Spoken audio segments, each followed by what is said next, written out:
That was weird. I don't know why I did that. Lately. Okay. Well, welcome everybody back to Reignite Your Soul podcast. My name is Laura Balhuda, and I have a really incredible, beautiful friend here and client of mine, Sophia. And we just came off of a coaching session, and we felt very called to come on here. And just a little disclaimer for this episode. It may be a little bit of a heavier episode. You know, we were having a conversation, and we're going to be getting real about some kind of shitty topics that maybe you don't hear talked about in normal society. And with this episode, we really have an intention of just allowing you to feel liberated from feeling shame for maybe some things that you've done in your past or past experiences, and really feeling more confident to be able to confront them, so that you start understanding and start that healing process of understanding that you're really deserving of love, and that you're able to break free and still create a whole new way of being. Because on this podcast, you guys know it's all about opening up our minds, expanding our minds, and opening up our hearts to an entirely new way of being. And Sophia has such an incredible outlook on the world, and she's so knowledgeable, and she is just here for a really massive reason on this planet. And we have just became like really good friends over the course of the last few months, and we've had some really incredible conversations. So we wanted to come on here and just have kind of like a off the cuff chat, just between the two of us. A lot of this information, like we don't even know about each other. So there's going to be a really real, vulnerable conversation between the two of us. And we just wanted you guys to be able to tap into this and join in. So thank you so much for being here, Sophia.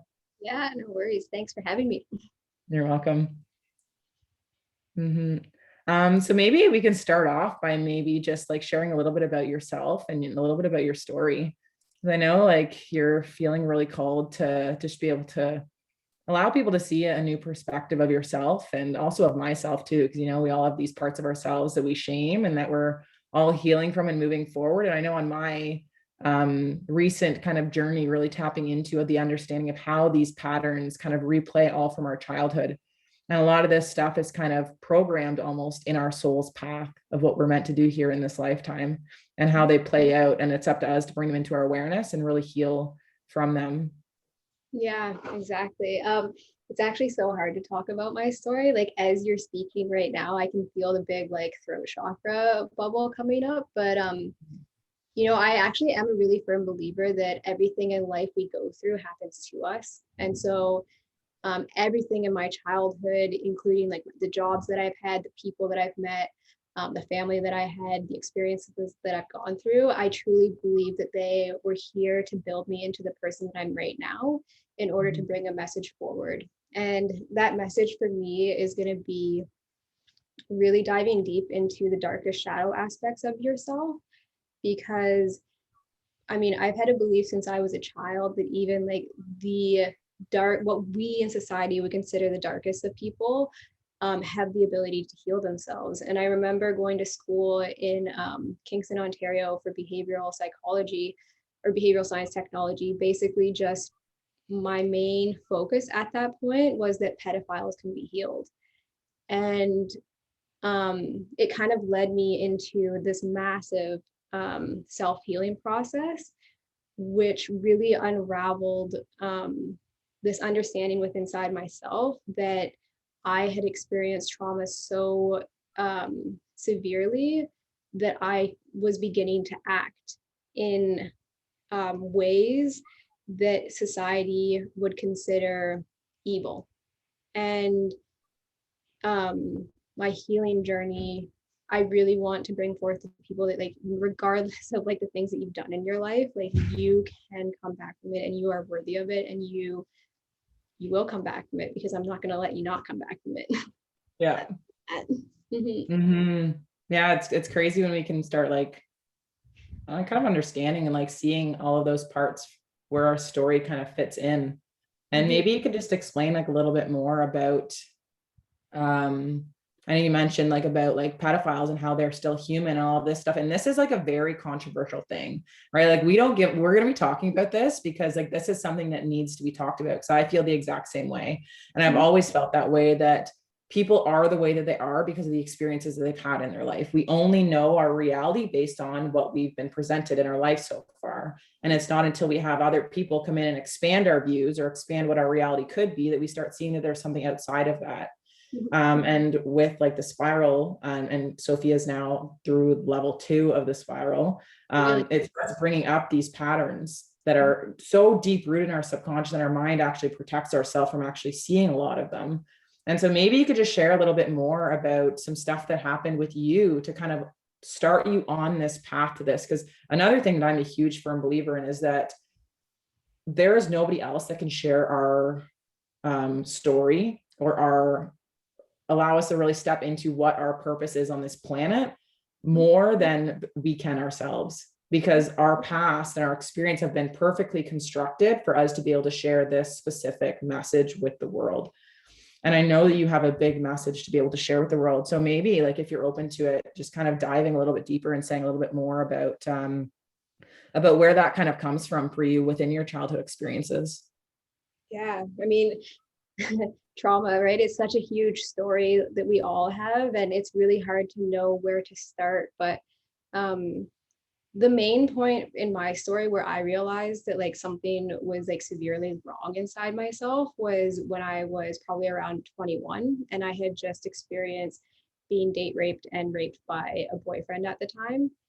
And for 7 years, I took that on as my fault. I told myself it was my fault, that I was wrong, that I was dirty, that I was disgusting, and that I didn't deserve to be loved. And in fact, I even denied that he did that to me. And I just continued living my life. And one day I just kind of realized like how unhappy I was. And I decided that I wanted to make a change.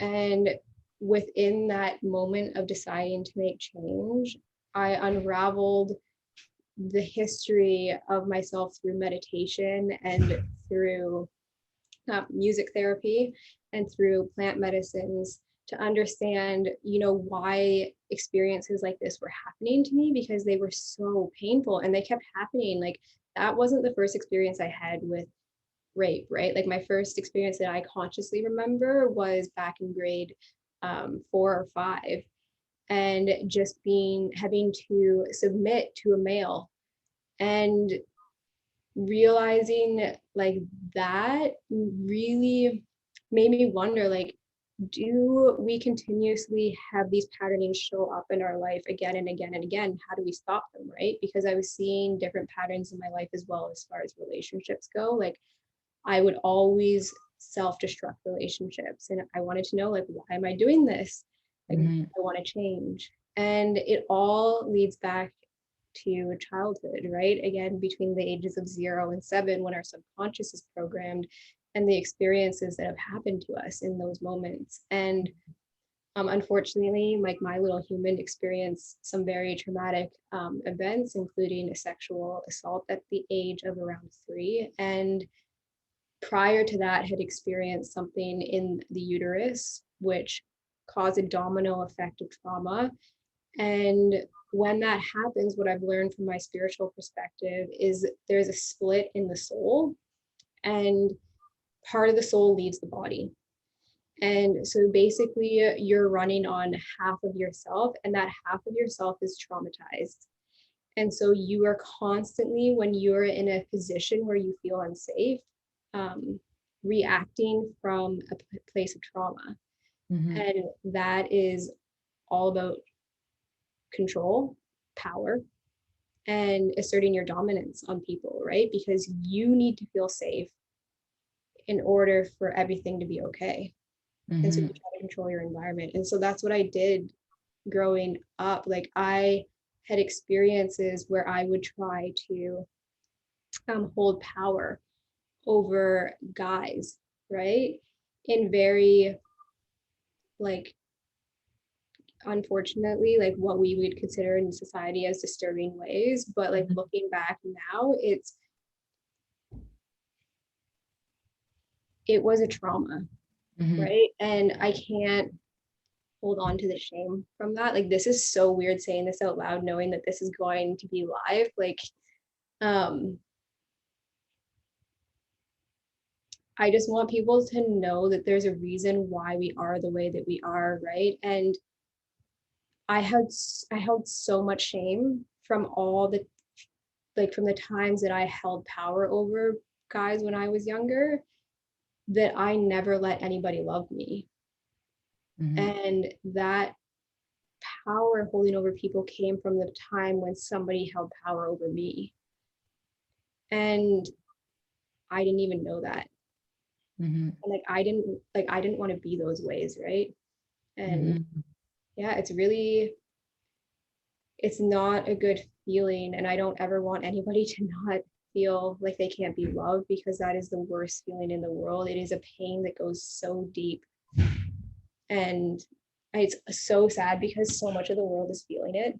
And Mhm. I just want to shift that, to be honest with you. I honestly don't even know if anything I said made sense, but It yeah. made so much sense. And thank you so much, Sophia, for just coming on here and being vulnerable and sharing about this. And I'd love to ask you a few more questions about that. And then I'm gonna open up and I'm gonna share some stuff about kind of something that happened to me, and you know some of it as well. There's some parts that I haven't told anybody in the whole planet yet. Mhm. Actually, I think I told one person. I think I told my brother just this past week. That was the first time I've ever shared, because I held that shame over it. But one thing I would love to point out with this is, like Sophia mentioned, this started when she was in the womb. Like, I think that's a big thing that we don't understand, is that our human bodies are already holding and storing emotions right from the womb. So we can no longer, understanding this, we can no longer hold shame for ourselves for doing certain things in our life, because literally it was before we ever had conscious control over these patterns being formed, right? Like most of them 0 to 7, like when we're conceived or when we're in, like even in utero, right, to when we're 7 is when our conscious mind is formed. You didn't have choice over these patterns that we picked up, right? And I know, like, you believe in this too, of like reincarnation, that we're here to pay off all of these karmic debts kind of thing. So it's like all of this stuff is there always working for us. So maybe if you wouldn't mind, I know this is going to be vulnerable for you and sharing this, but I feel like it's very important for people to understand different perspectives of different realities in which people are going in, because there's so many different things that happen within people's experiences of life that people will never ever understand. And I know for me personally, like I'm so grateful that you feel comfortable opening up to me, and all of the other clients that I have, like opening up to me in this vulnerable space, to be able to allow yourself to be seen in these lights, because it gives me, like, when I meet people, I always treat them from this place of love. It doesn't matter how they treat me anymore, because I know that people are only living under these patterns, right? So understanding that people are only living out of these patterns, it doesn't matter what they do to you. It's never like, I never take it intentionally, because it's something that they're going through. And it's like, they only need more love, right? Everybody only needs more love. So if you are open to it, Sophia, maybe sharing a little bit more about those experiences, like maybe starting right from the one back when you were like in utero that you found out, and how you found out about that. And then also, like when you said that there was the event at around 3 where there was a boy that made you kind of be submissive to that power, and that kind of started that cycle and locked that in. And I know a lot of this kind of came up for you in our spiral session last week, where some of this stuff kind of came to your awareness right away. And this is how powerful the spiral is, with really connecting to these patterns as well. Definitely, yeah. So a lot of the work I do is in the brain. And so basically, like, I was working with plant medicines and psychology on my brain, and I was using meditation techniques as well, and using ceremonial like techniques to really tap into like different realms inside myself, which means you can tap into like different experiences that you've experienced, right? Like when we hear the term realms, we think we're going off into like woo, like la la land, but it's not. It's literally just remembering who you are. And Mm-hmm. I love that. um, so I would use that and I would ask, and with intention, right? Because that's the main part. You want to ask with intention and be open to receiving a truthful answer in order to be able to like process and transmute anything that's inside you. And so I was just curious. I was like, I was like, have I received like a trauma in this or at this time? And I was just open to asking question after question after question.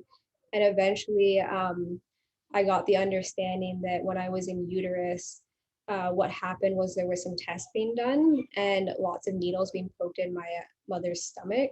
And what that did, what I found out is it actually caused the amygdala in my brain to be very like hyperactive. And so immediately in my mother's womb, before I had even been birthed into this world, my amygdala, which is responsible for the flight or fight response in your body, was overriding every aspect of my body already. So my little human was already constantly in fight or flight response, regardless of the situation that I was in. And then when I came out of the uterus, I was put into foster care, right? So you have that separation from your mom. And that again, once traumatized the amygdala, which basically just put my system into overdrive of like hyperactivity, just being so open to receiving all forms of information because that was the only way my body could survive or make sense of the world to survive, right? And then when I was around 3, from what I understand from the spiral, you know, and just tapping back into those memories, like they're like, I just remember, I just want to make sure I get this right.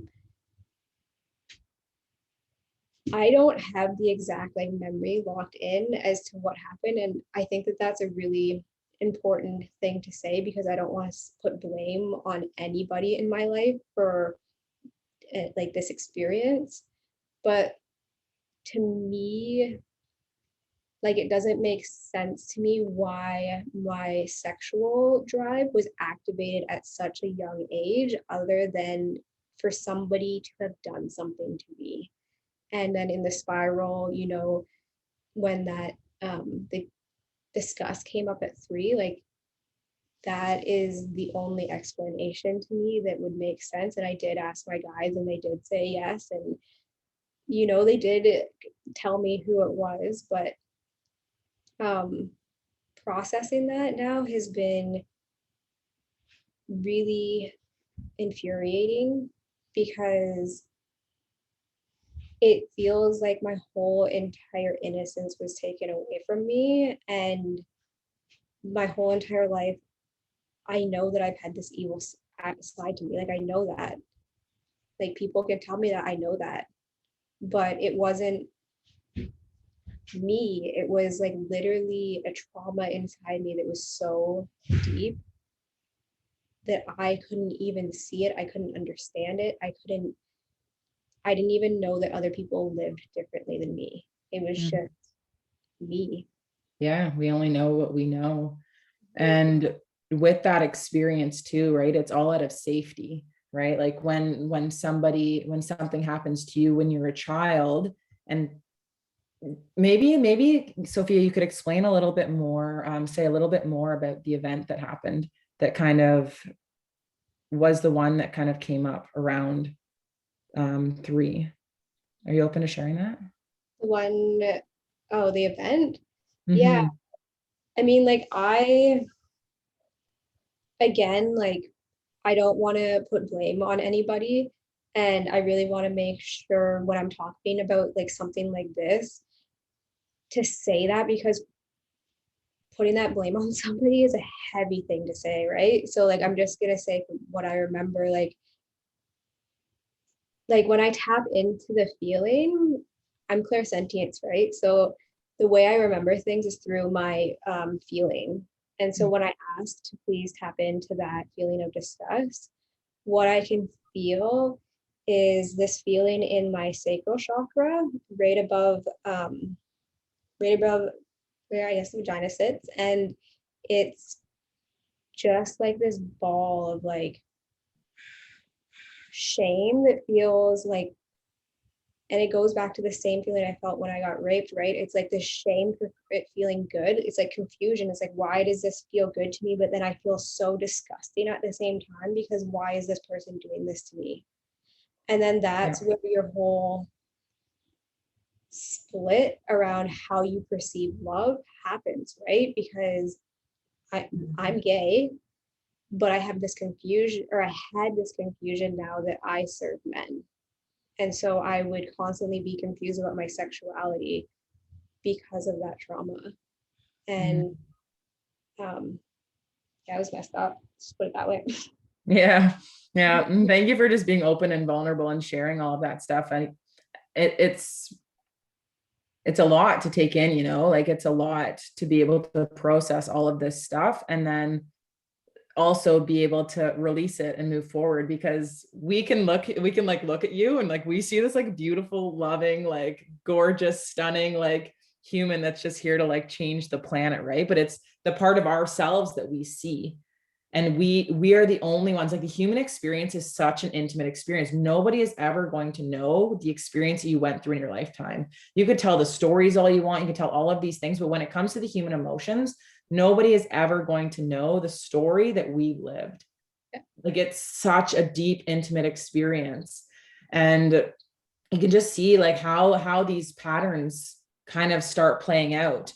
And maybe you could share a little bit more, Sophia, about some of the patterns that have kind of played out through your life, and then how they're showing up now in your present life, and then how you're wanting to kind of pivot those after going through this and bringing them into your awareness, so that we can now integrate and change your way of being, so that you can now step into accepting that part of yourself and moving forward. Because I know there's probably a lot of people watching or listening to this episode, however you're watching this, where you have parts of your life that you feel shame for, or that you feel guilty for, and maybe you don't understand fully where this pattern came in, but really being able to give them acceptance for where they're at in the present moment, and understand that they too have the exact same power as you do, and the exact same power as I do, to be able to take those experiences, bring acceptance to them, to be able to forgive those experiences, to be able to take them into the present moment, and still like see ourselves in our light and love for ourselves, and then be able to move forward and use that experience to be able to create change for people also going through that. Because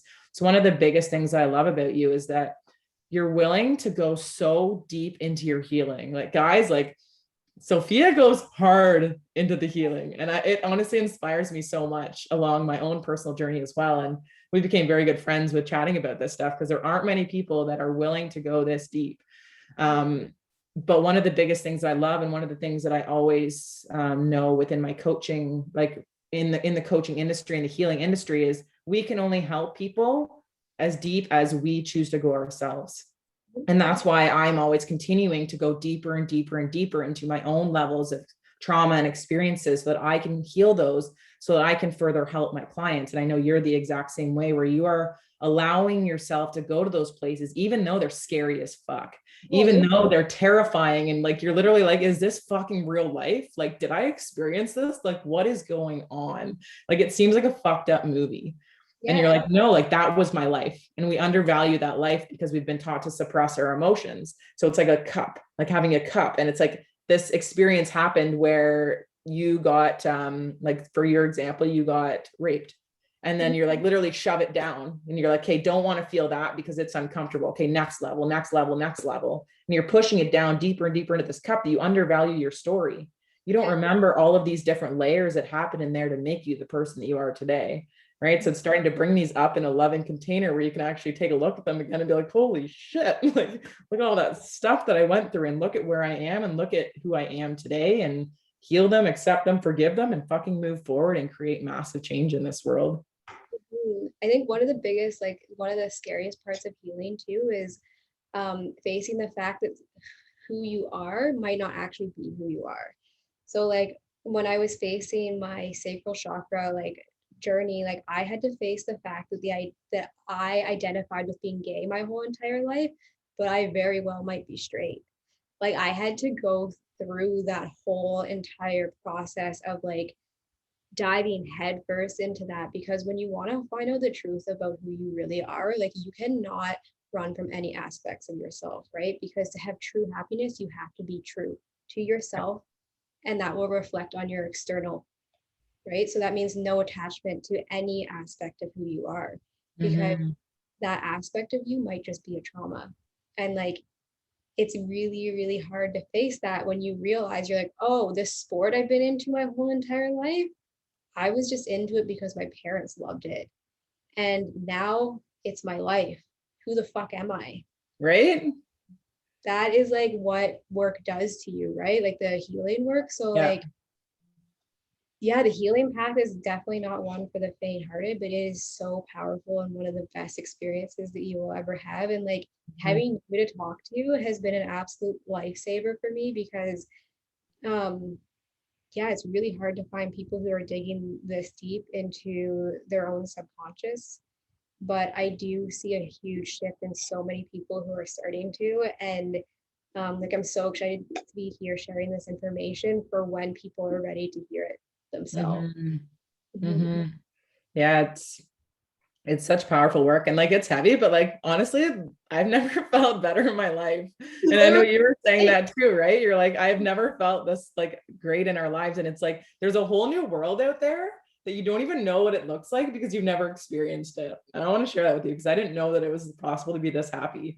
Yet you've got to like literally like unpack all of those fucking, it's like a backpack, right? You're wearing this backpack with all of this emotional shit from your past, and you've got to remove the shit from the backpack. And then eventually you're freaking running up the mountain. You're like, oh my God, I'm unstoppable. I can do this, I can do that. Your relationships get better. Like literally you start like making more money, like your career changes, your passions, like you just start feeling more vibrant. You're okay being yourself because you now know who you are. And I honestly, like, I think like almost everybody can really, well, maybe not, I shouldn't say that, I shouldn't generalize, but that feeling, I know I personally can resonate with that feeling of literally like being like, who the heck am I? And when I say that, it literally was like not that long ago. It was probably in like January where I came to this place where I removed so much of the old societal shit that I was standing there. I'm like, who the fuck am I? I think I texted to my friends. I think I put on my Instagram story too. I'm like, guys, I feel like I'm having an identity crisis. I have no clue who I am. No clue. Yeah, it's like literally what happens when you activate your kundalini is it feels like, energetically speaking, what I'm saying is it feels like somebody hit you in the head with like a bat and you like got up and like your whole identity has like gone out and you're now standing there like this naked baby and you're like, okay, who am I? Yeah. And you have to learn how to rebuild your identity. Yeah. And it's really confronting. Let's just Yeah. put it that way. Yeah. And I know earlier in our session, you shared like how scary it is to think that people are going through this alone. Right. So anybody watching this episode that feels like you're kind of in, if anything that we said resonated and you feel alone in this, know that you can reach out to either Sophia and I, and there is never any judgment. Like we've experienced a whole shit ton of things in our lives and we've heard it all, and there's never any judgment because it's the human experience, you know, it's sacred to you. So if you ever want to reach out to either of us, just know that that is totally there and it's always kept confidential. Obviously, this is a very, it's a new thing for both Sophia and I to be coming and doing this live on podcasts and YouTube. But I know for me and like my vision with my podcast and my YouTube channel is really to just bring the real and the raw to the human experience so that we can all learn from each other and just remove shame and guilt. I know last year I was like, fuck, I'm done with those emotions. I'm done identifying with them. Like I'm just gonna like see them and be like, oh, that's interesting, and allow them to go on by like a cloud. It's so liberating, right? And like the more that you begin to open your ability to receive love by sharing your true experience with people, the more you realize that so many people have experienced the same thing. But you know, one word I actually get a lot when I start sharing the worst parts of like my what I consider to be like the darkest parts of my past is, well, now that we're talking about this, I guess I can share. And it's like this person has been waiting to share this experience for their whole life. And you can just see the liberation on them after they've said it. It's like this weight has been lifted off of them. And like there's no judgment with that because I just shared my darkest secret too, right? So Yeah. And like I find that's where the deepest connection comes, is where we're in the pits of despair, right? That's why I worked in the downtown east side here in Vancouver as a mental health and addictions worker, because I find the best place to connect with people is in their darkest moments, because that's when you see the truth of who they are. And Mm-hmm. if you can show them that you can continue to love them outside of that, you are just changing their life in ways that you have no idea, because I've experienced that. Mm-hmm. And when people listen to me, like you were one of them, Laura, like when you made a choice to listen to me, my whole life changed. Mm-hmm. And that's what we're here to offer people, right? Is just an ear. It's that simple. Mm-hmm. Yeah, to just be able to listen. Yeah, and have that place where you can feel comfortable doing it. Yeah. Mm-hmm. Mm-hmm. Yeah, it's funny. I find like I always say this too. I'm like those like shadow aspects. It's like we resent them so much, but honestly, like it's like the sexiest part about people. I'm like people that can like literally like open up and just share their deepest, darkest like moments and just be okay with it. It's like so liberating to be able to just look at that side of yourself and be like, okay, you know, like that happened. You're like, Okay, gosh, move yeah, that forward. hard. Yeah. Yeah, you know, like we have complete control over changing all of it. And so Yeah. to get back to your story, and then we can kind of move on to me, and then you can drill me with some questions. Yeah. um, so so with this whole pattern, you mentioned the one experience where you felt like power was being held over you. What was that experience where you felt like that power was being held over you? I honestly, like, I don't have like the memory of the actual event, and Just the the power feeling. being held in me. But what I do have memory of is like the disassociation that the event caused me. Mm, So, like, I remember always growing up and being so disconnected from feelings. So, for instance, like my family would be like, "Do you even feel empathy? Do you even feel compassion? Do you even feel this?" And like everybody was so concerned, right? That I was like this, like, I don't know, like narcissist or whatever you want to call it. But to me, I wasn't. I That's where the split in the soul had come, right? So to external people, I showed that side. But by myself, I have all these emotions that I've shared with you. mm-hmm, And that was the hardest thing for me, because involuntarily, every time I was around anybody, unless it was one-on-one, and it's still like this, like I'm just learning how to come out of this, learning how to feel safe here, but outside of one-on-one contact with people, that side of me comes out. mm, And I'm now realizing and accepting that that part of me isn't something to be ashamed of.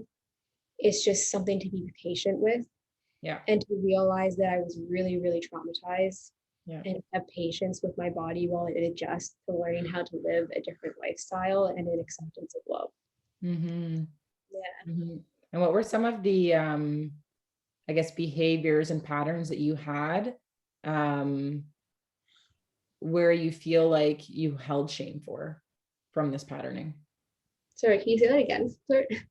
Yeah, what were some of the patterns or behaviors that you had or maybe still have that you have felt shame for in the way that you projected them onto other people? Yeah. So basically that whole event made me feel unlovable, right? So like the two of those events tied together made me feel completely unworthy of love, and that I'm only here to serve, and I'm not actually here to be loved.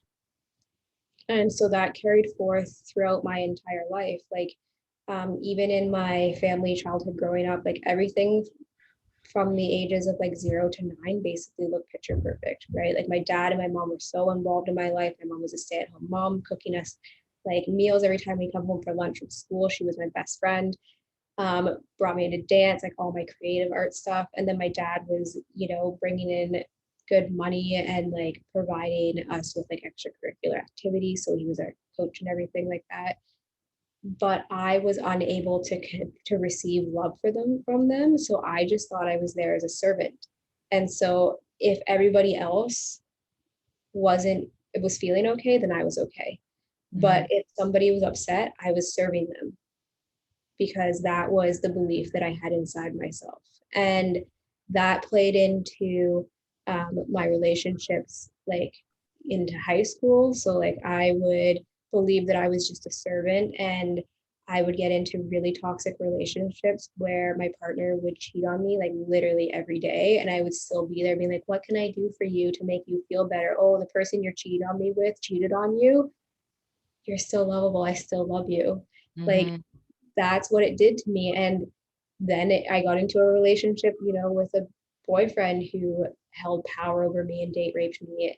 So like this patterning just kept showing up in my life, right? Of like everybody I got in a relationship with could control me to some extent or another. But then also there was that really like negative side to me where when I felt threatened, I would become controlling and I would become powerful and Yeah. dominating, right? So it there's two sides to it.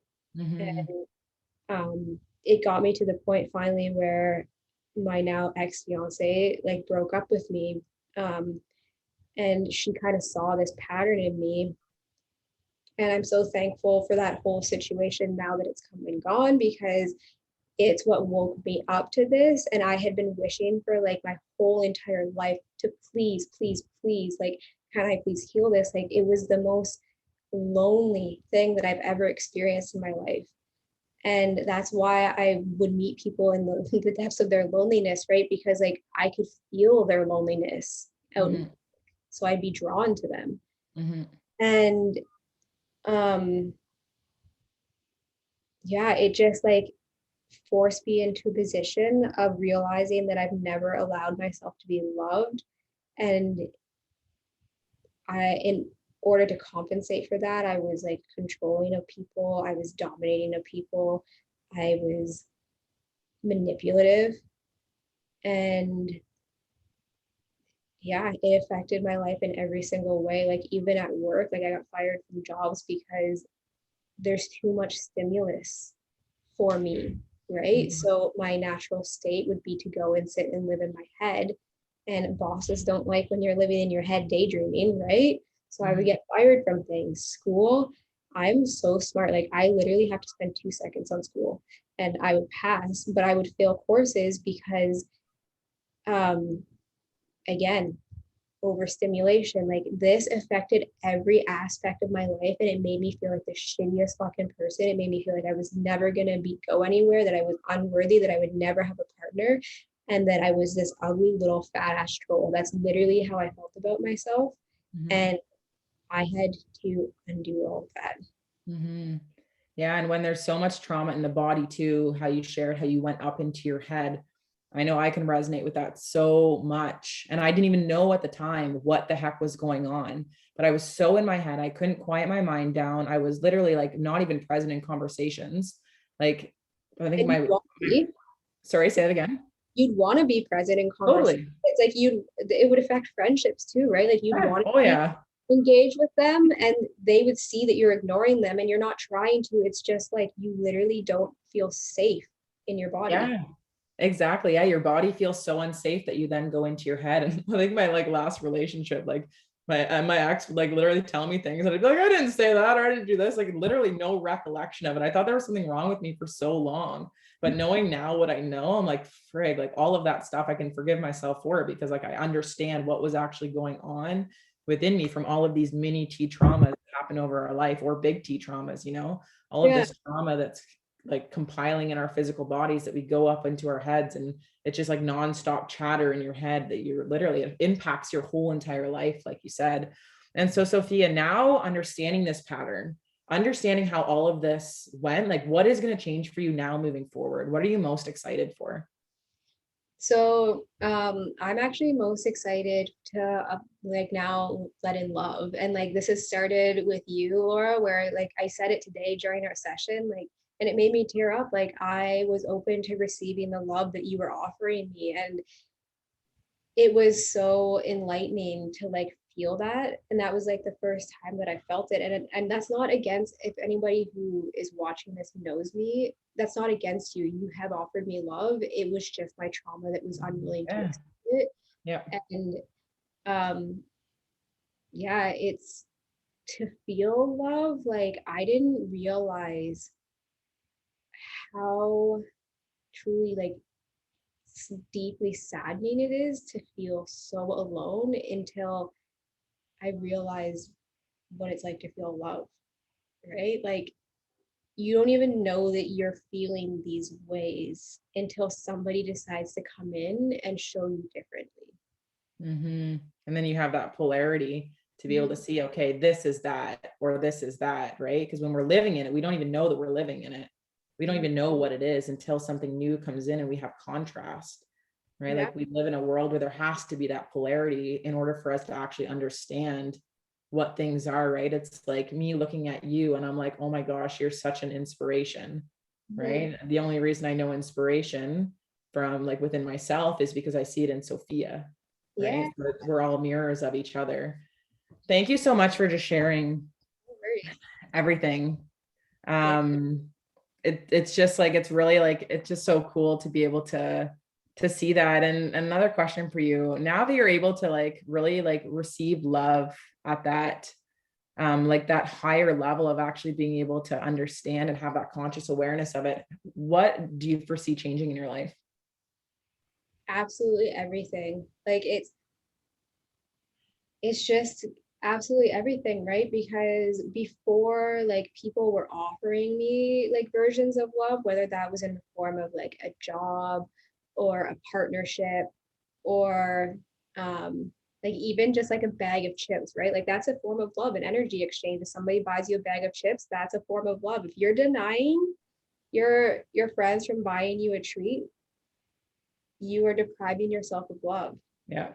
That's how this works, right? And like we don't Yeah. even we don't even realize it. And so like my whole life is gonna change, right? Because now I'm gonna start saying yes to those things that I once said no to. Now I'm gonna start moving past fears and you know, allowing myself to feel worthy. And that, yeah, again, it's just gonna change everything. So good. And I love how you mentioned too, kind of those forms as in like how it can show up in your life, because like it shows up in so many different ways, yet the awareness around it. So if you're somebody compliments you and you maybe don't even say thank you, you get very uncomfortable, like that is you rejecting love. Me. Right? I know. Yeah. Or if somebody compliments you and you immediately give a compliment back, right? It's like there's this energetic shield of your worthiness, like literally like an energetic shield that you have blocking love. And whenever somebody says it, it comes in and it just goes whoop, so you never actually absorb it. So one of the things that I shared today was like when somebody compliments you, just saying thank you and allowing yourself to just feel that love and not offering a compliment right back or not whatever, even if you feel uncomfortable, like feel the uncomfortableness, but like allow yourself to receive it. Or if somebody buys you something, right? Like so many times, like you offer to buy something and then somebody's like, oh, no, no, no. Right. Like when somebody offers to buy you something, like don't have that energetic shield up blocking them because it makes them feel good to buy you stuff. Right. So allowing and saying, thank you. Yeah. And by the way, the universe is going to test you with small things first. If Totally. you're unwilling to accept something as small as a bag of chips, you think the universe is going to offer you your dream job on a platter? Right. Hell no. No, No, you got to exactly. be ready to receive the gifts that you're Yeah. like that the universe and that you have like talked about getting and receiving, you know. That's why the work that we do is so important because we have to clear these blockages in our chakras, right? In order to be able to be ready to be able to receive. Mm-hmm. Because when we put that energetic shield up, that's when we're not ready to receive. It's when we Mm-hmm. have to do internal work. It's when we haven't looked inside ourselves yet. Yeah. And yeah, it's basically everything. It's a game changer. Being Game a changer. receiver instead of a giver or instead of a go-getter, game changer. Yeah. Yeah. And for your business and stuff and like the impact that you want to make in the world. Okay, guys, Sophia is like incredible. I want you guys to go follow her. Sophia, where can people follow you? You can follow me at Sophie Clark, SOFIE CLARK on Instagram. On Instagram. Yeah, go follow Sophia, sorry, because she is literally like changing. And now I'm like, Sophie, I know, I Sophia. really gotta, yeah, I really gotta change Change that your name. Instagram name. I Yeah. like still have people who like message me on my inbox who have like known me for years, and they were like, "Hey, Sophie," and they spell my name that way, and I'm like, Yeah, dude. just from seeing it. I know. Yeah. But yeah, so go follow Sophia because literally like she's in the very beginning of like what she's bringing to this world, like what she's going to be creating in the next year, 5 years, 10 years. Like I am just so fired up. I always say that. So I'm like, I'm so excited and just grateful to have like this front seat view of like all of the magic that you're creating in this world. But maybe you could just share a little bit more about your plant medicine experience, why it's so impactful to you, and what people can attain from plant medicine, because I'm so passionate about plant medicine too. And I'm like literally always experimenting on myself with these things to be able to bring this to the world. And guys, there's so many studies going on right now with how plant medicine is actually helping people to heal traumas. They're already doing the studies. It's already well known. So Sophie and I are just going first. We're not waiting for these things to come out. We're literally going forward with it right now. Yeah. Basically like goes back again to childhood. Like my mom had ovarian cancer and alcohol addiction growing up, and I witnessed the very real pains of that. And as a child, I was never in a, ooh, I'm going to be upset about this. I was always in a problem solving mindset. And so I made a deal with the universe that I was going to solve this issue. And lo and behold, I found myself in a very bad mental position, only to realize it was there to help me learn how to undo it so I could fulfill my dream of figuring out a different way to heal. And so basically, after the relationship ended with my ex-fiance, that was a very like tower moment experience for me that I needed. I committed fully, and I even have like a video diary of it. I said, I'm fully committing to heartbreak. I'm committing to every single step that it takes to feel this heartbreak, because I knew that the only way to heal what I had to heal was to fully dive into this heartbreak. And I had been using plant medicines since I was 14, and I always kind of knew that that was my comfort. And I also always got really triggered when people told me that like plant medicines were addictive. And so I wanted to explore that more. And I basically intuitively picked up on my past life from Lemuria when I was a shaman. And I just started doing like medicine ceremonies on me. So like I started setting an intention. I started using like nature's things like sage, palo santos, crystals, and stuff, and listening to my intuition. And I would intuitively use the tools to basically unblock things from my body. And so I'll give kind of an example. Starting to talk on camera was really, really hard for me. And so what I did, I knew that that was hard for me. So I knew that I needed to set a camera up in front of me to just start getting comfortable in front of it. So I was recording a plant medicine ceremony I was doing. And I literally stop and I look up at the camera. I'm like, fuck. Everybody, sorry. Shoot. No, Everybody. that's okay. Yeah. You're allowed to swear Yeah. on this podcast. I'm like, oh, everybody's watching me. And then I intuitively got to walk through with plant medicines, um, the ways to remove those blockages from my human. And I realized in that moment that like all the things people had said to me growing up, you know, your skin's too dark, your lips are too big, like all these things that had been said to me as a kid were what was creating that fear. And when I allowed the plant medicine to bring those memories up, I was able to see them and cry, because that's pretty like shitty, and release them. Mm-hmm. And now I'm standing in front of a camera, like talking to you, right? It's yeah, plant medicines are absolutely incredible, and I can't like speak too much about it because I don't want to give too much away, but they have the ability to work with all 5 of our bodies in order to facilitate a really, really balanced healing process for the individual. And when I talk about balance, I mean holistically balanced. Like plant medicines will teach you how to eat properly for your own body. So they're not gonna teach you through the internet. They're gonna teach you about your body and why you're here on this earth and how that affects the food that you need as your own individual human.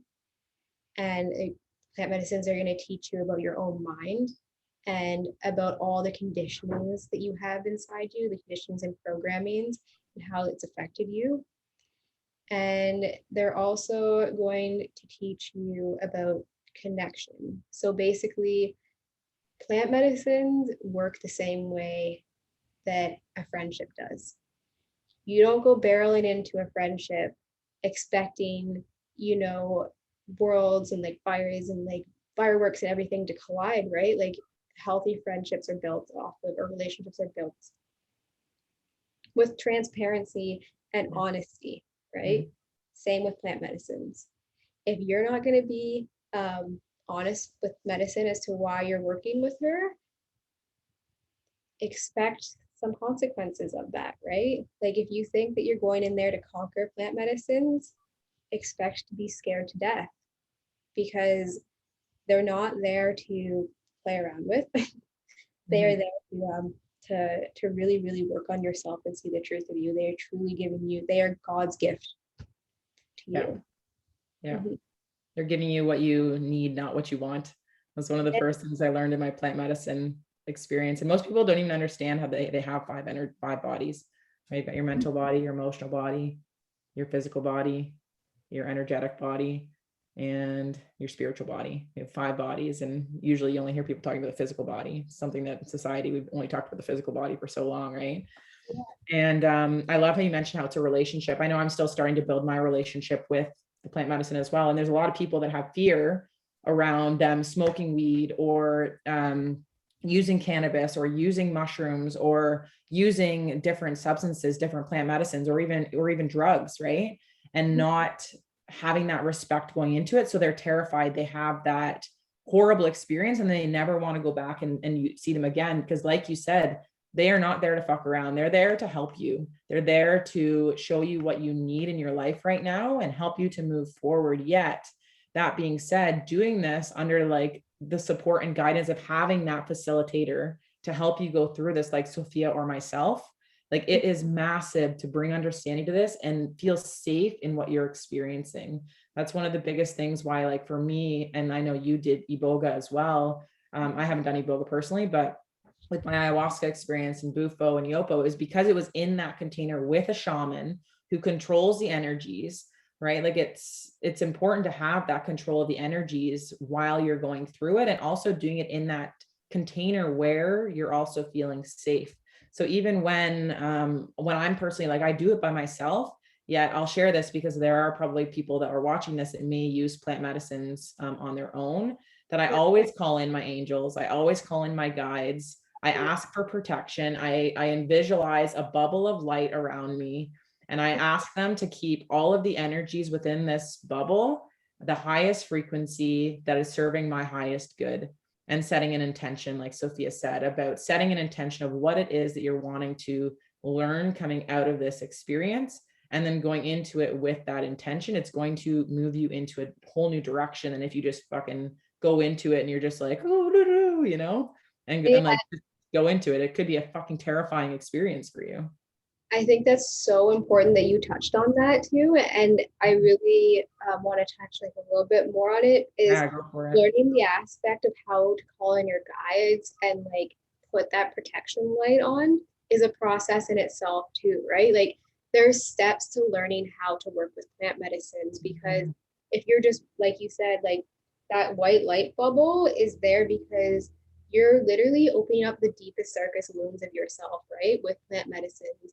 And if you're not protecting the energy around you, you're allowing basically any form, positive or negative, to come in and to be a part of that experience and influence it.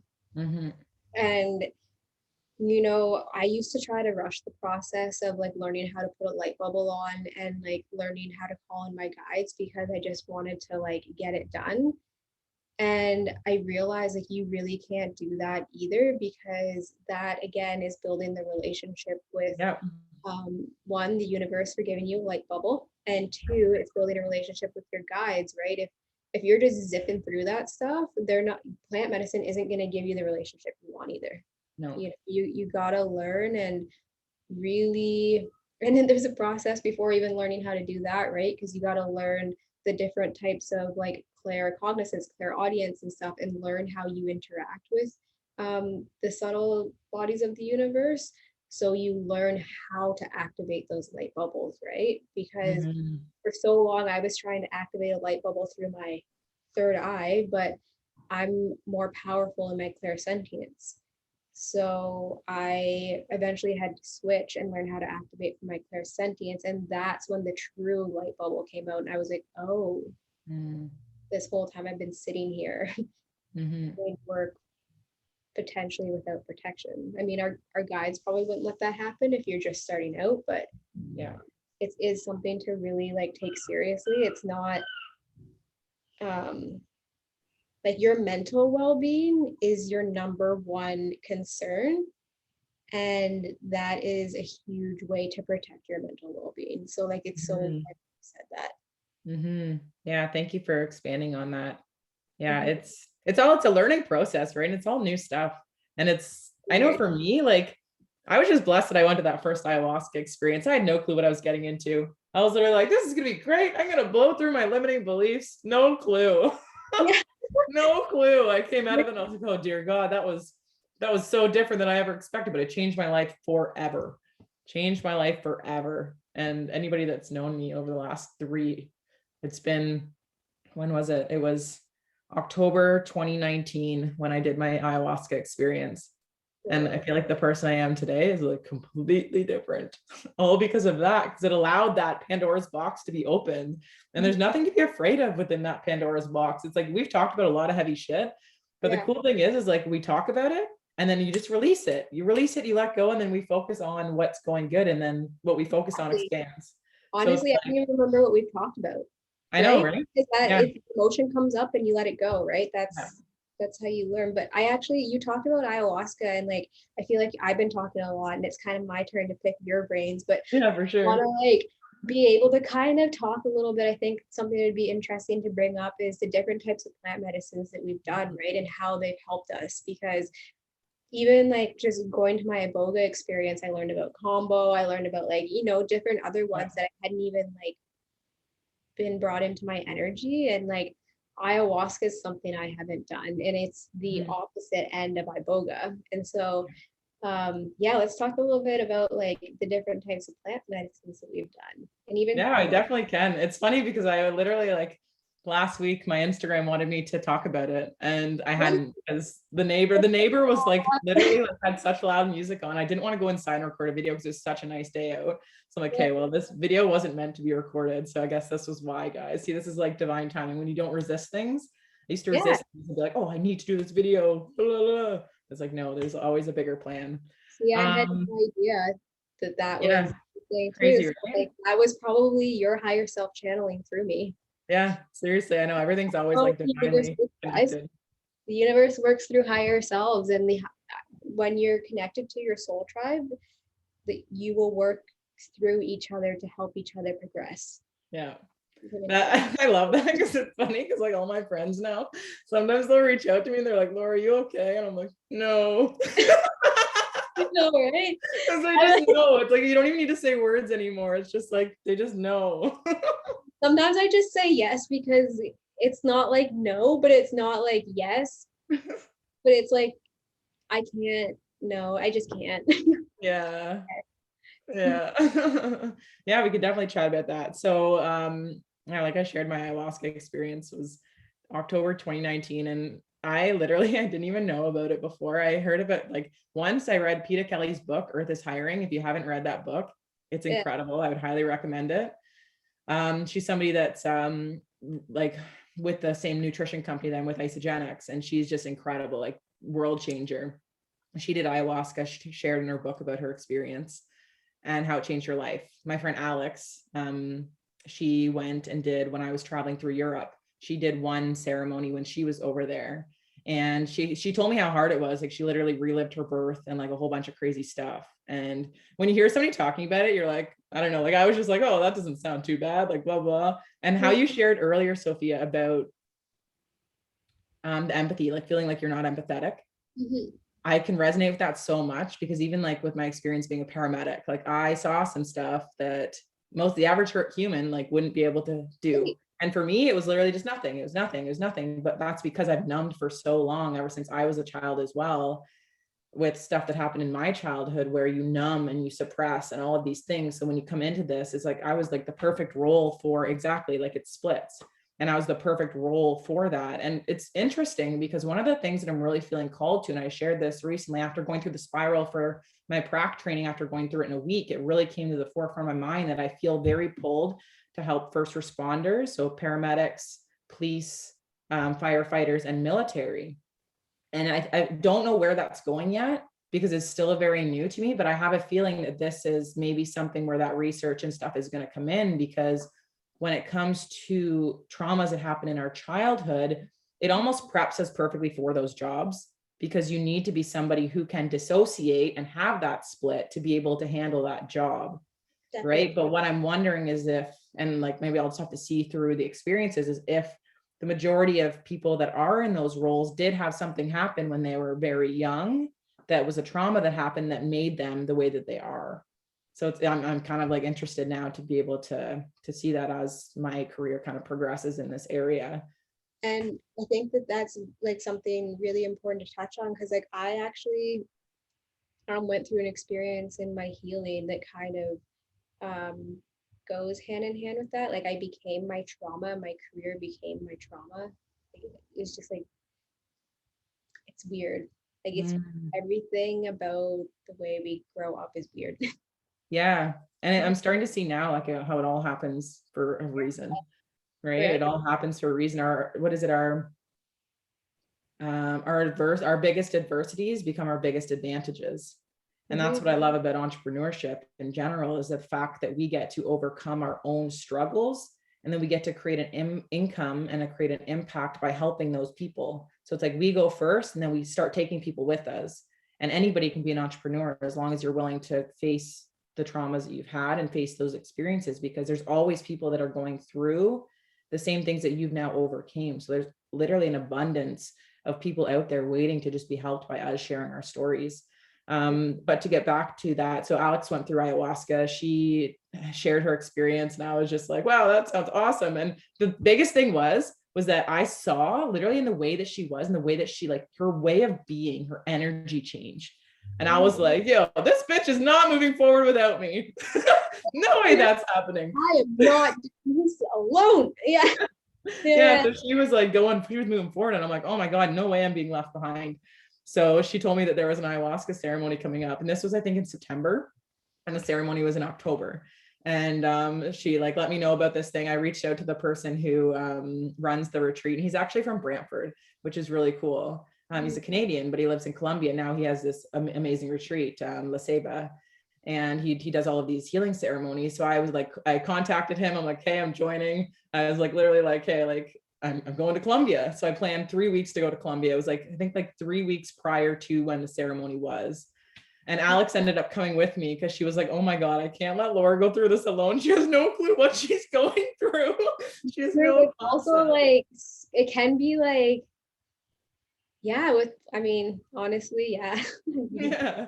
So I'm so blessed that she was just such an incredible friend. Like, she went through it again because she didn't want me to go alone, because she just knew like how difficult it would be. And so I went to that ceremony, and it was 5-day retreat, 4 ceremonies, 3 nighttime, 1 daytime. And like my very first one, oh my gosh, I think I have my book right here. 1 second. Is this it? Oh no, it's not. I have my book here somewhere. I wish I had it here, but I'll kind of just explain just from the top of my head, kind of like what happened in those ceremonies. I remember my very first one. Prior to this, I had only smoked weed. never done any psychedelics, nothing. Like I was one of those people, especially being in the paramedic career, that I saw the detriments that drugs did. Oh, yeah. So I was like anti-drugs, because you see people that are literally 24 and they've done cocaine and they're now having ischemic chest pain because they're so young and they're using these drugs. So I saw what it did to people that were misusing the drugs, right? And like heroin overdoses, all of that stuff. Like I saw all of the most terrifying things when it came to it. So when it came to for me to doing drugs, I smoked weed like a tiny bit, like since I was in high school, but I never dug into it because there was so much fear around it. And I'm learning now that the reason why all of this fear is there is because plant medicines actually help us to expand, which society wants to keep us in this box so that we don't all keep expanding, because then we don't follow the rules. Right. That's why I love the spiral, because it kicks people out of the friggin' following the rules. Right. It's for the rule breakers, the one that actually want to create change and impact. So in that first ceremony, I literally had to release everything like about control. I remember even just doing rapé, which is just like a tobacco snuff. They do that as like prior to the night before. And it was the first time you get like very lightheaded. It's just like, it's tobacco, right? So very lightheaded. I got very hot. And I like, it's like you lose that sense of control. And I remember sitting there and I was like, oh my God, like Laura, you've got to release control, because like it's just like so uncomfortable, right? And so I just allowed myself to kind of surrender into it. And then it started like raining like very gently, which cooled me off and I felt okay again. So that happened the night before. And then when I actually went into my ceremony, what ayahuasca is it's MEO5 DMT. So it's a very strong hallucinogenic, and they combine two roots, one root and one leaf. And then they combine it, you drink it, it's a tea. It does not taste very good. I was gonna ask, does it taste good? No, you've got like, it's luckily, and even like just saying that, like I literally like was almost like I know that's every once in a while I get a little bit of a taste of iboga in my mouth. I'm like, oh. Yeah, honestly, yeah. So we started the ceremony and you go up and it's beautiful, like you said, like intentions and all this stuff. And there's a doctor there, like everything, to make sure that everything's okay. And it's a small group. I think there was 13 of us maybe that did it. And we went up and started. I had my first cup, and usually it takes about an hour for it to kick in. For me, my very first ceremony, I had to have 3 cups before it kicked in, which is like, that's a lot. I don't know why. For me, like it took 3. I had the first one, didn't feel anything. The second one, like I was seeing kind of like slight, like I can remember seeing like little kind of jagged shapes kind of coming into my vision, but nothing really. And so like, I remember Keenan came up to me and he's like, oh, has the medicine, like, have you connected with the medicine? And I was like, no, I don't think so. And obviously, you know that when somebody says, I don't think so in a plant medicine ceremony, they haven't connected with the medicine. So he's like, okay, yeah, so go up for your 3rd cup. And I was like, okay. And it was funny because prior to that, I was like debating going and getting another one, but then like the fear, right? It's like, no, like, I think that's good. Like, I'm only going to push myself this amount, right? And that's one of the biggest differences too, between doing this as like a group opposed to doing it yourself, is because humans don't like pain or discomfort. Like we will literally resist it like crazy. So that's one of the biggest things that I love about ayahuasca, because it's a 4 to 6 hour trip. So like once you're in it, you're in it. You have no choice of getting out. And so me, when I had the third cup, like I remember literally this feeling like my brain like kicked into my subconscious. Cool. And I literally was like, oh my God, I feel like a crazy person. I feel like somebody that's in those movies that's literally rocking back and forth, like literally like a crazy person. And I'm like, this is fucked. So I had to release so much control of my identity, now feeling like a crazy person. And like that was one of the right. Yeah, and like being okay with it. Yeah, because it was so mind expanding. Being broken. And like a lot of like purging, like my very first one, like puking, like shitting, like it really like releases everything. They say ayahuasca goes where you need it. And for me, I've had so many digestive issues with IBS and stuff like that, that a lot of the pain that I was having throughout my ceremony was through my stomach. And that's because it's healing, it's working to be able to heal those parts of yourself. And it's incredible hearing stories of other people, because not everybody had that experience, only me, because I had that history that's where it kind of localized. And I remember like in my first 3 ceremonies, basically it was a lot of fear, like literally like crazy fucked up things, like twisting clowns and like, whoa, like literally like I went to the Holocaust, like limbs, like dead things, like, you know what, I got a message when you were saying that of, it was to see how far you could push yourself. Like, could you bring yourself back from fear every time it was presented to you? Like, how strong was your mind? Yeah, and that's exactly what it was. Because throughout those ceremonies, like so much for even like there was dogs barking, I would literally jump. Like I would jump. I was terrified and I had to release this. And like accepting the fact that this stuff was happening was like so crazy. And when I think it was during the second one had just finished, and I was actually able to get my mind into a meditative state. And I was so amazed, because this is the thing, is that when we're put into intention, it's just like cold ice water baths, right? Like when we intentionally put ourselves in a high stress environment that's controlled, we're then able to then elevate our stress levels. Like we're able to elevate our ways of coping with stress. It was the same thing with this. It put me under all of this stuff, but I had to come to that place of surrendering to it and not resenting it, to actually be able to come to that place where I could accept all of these uncomfortable feelings within me, because all of these uncomfortable feelings are within us. We just have to come to that place of acceptance to be able to sit with them. And so like I got to that place of like being able to finally meditate. And then Keenan came up to me again and he's like, well, are you ready? And I'm like, ready for what? He's like, the next ceremony. I'm like, oh dear God, dear God. I was barely even out of the second one. And then went into the third one. And like the third one was like really tough for me. I was physically exhausted by that point. I literally, like, I remember I had to get up and go grab my water that was like down the hallway, and I could see it down there. I remember standing up to go get it, and I literally had to like convince myself, I'm like, you've got this, like go fucking get the water bottle. And I'm walking down there, and I felt like it was like in a movie where it was just like in Saw, like where literally like it's like kind of like grayed out and like hazy, and like I felt like I was like kind of like going down to grab like this water bottle. And I got to my water bottle, and I was so grateful for my water bottle. And literally at that point, I was literally base needs. I remember them saying, as long as you're breathing, you're good. So I literally wake up gasping for air. And as long as I was breathing, like I was like, okay, perfect. I'm good. I'm good. I would drink my water. And I was so grateful for even just like the smallest sips of water. Like it really brought me back to like understanding like our base survival needs. Because being over in North America, guys, we are so blessed. There are so many things, like we're so ungrateful.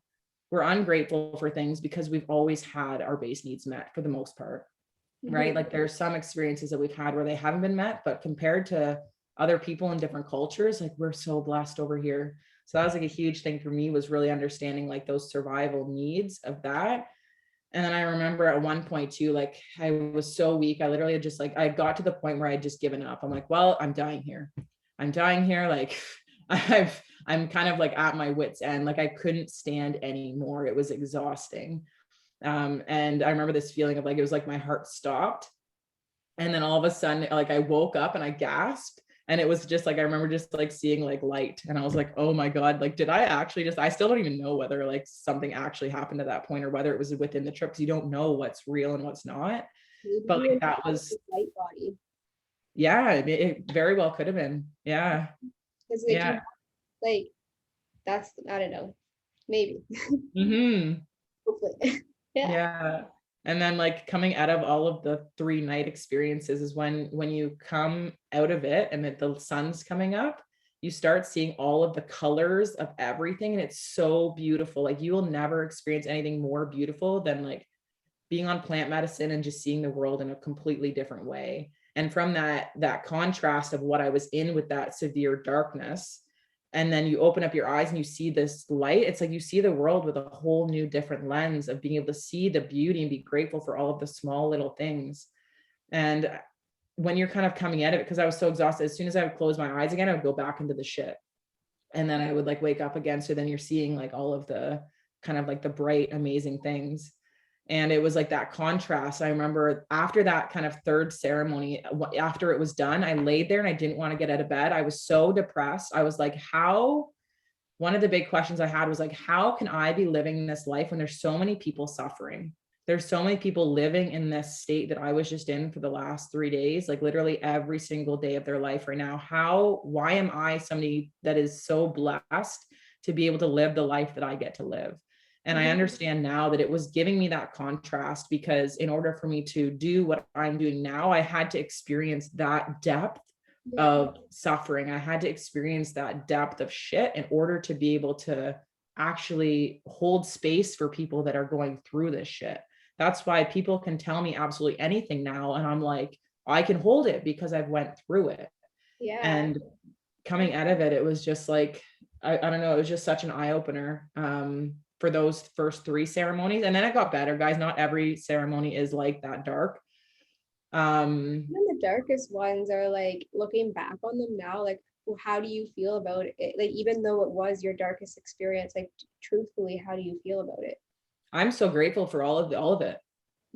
All of it. Like, I learned so much through all of those experiences, and I'm probably missing a whole bunch of parts that happened in it.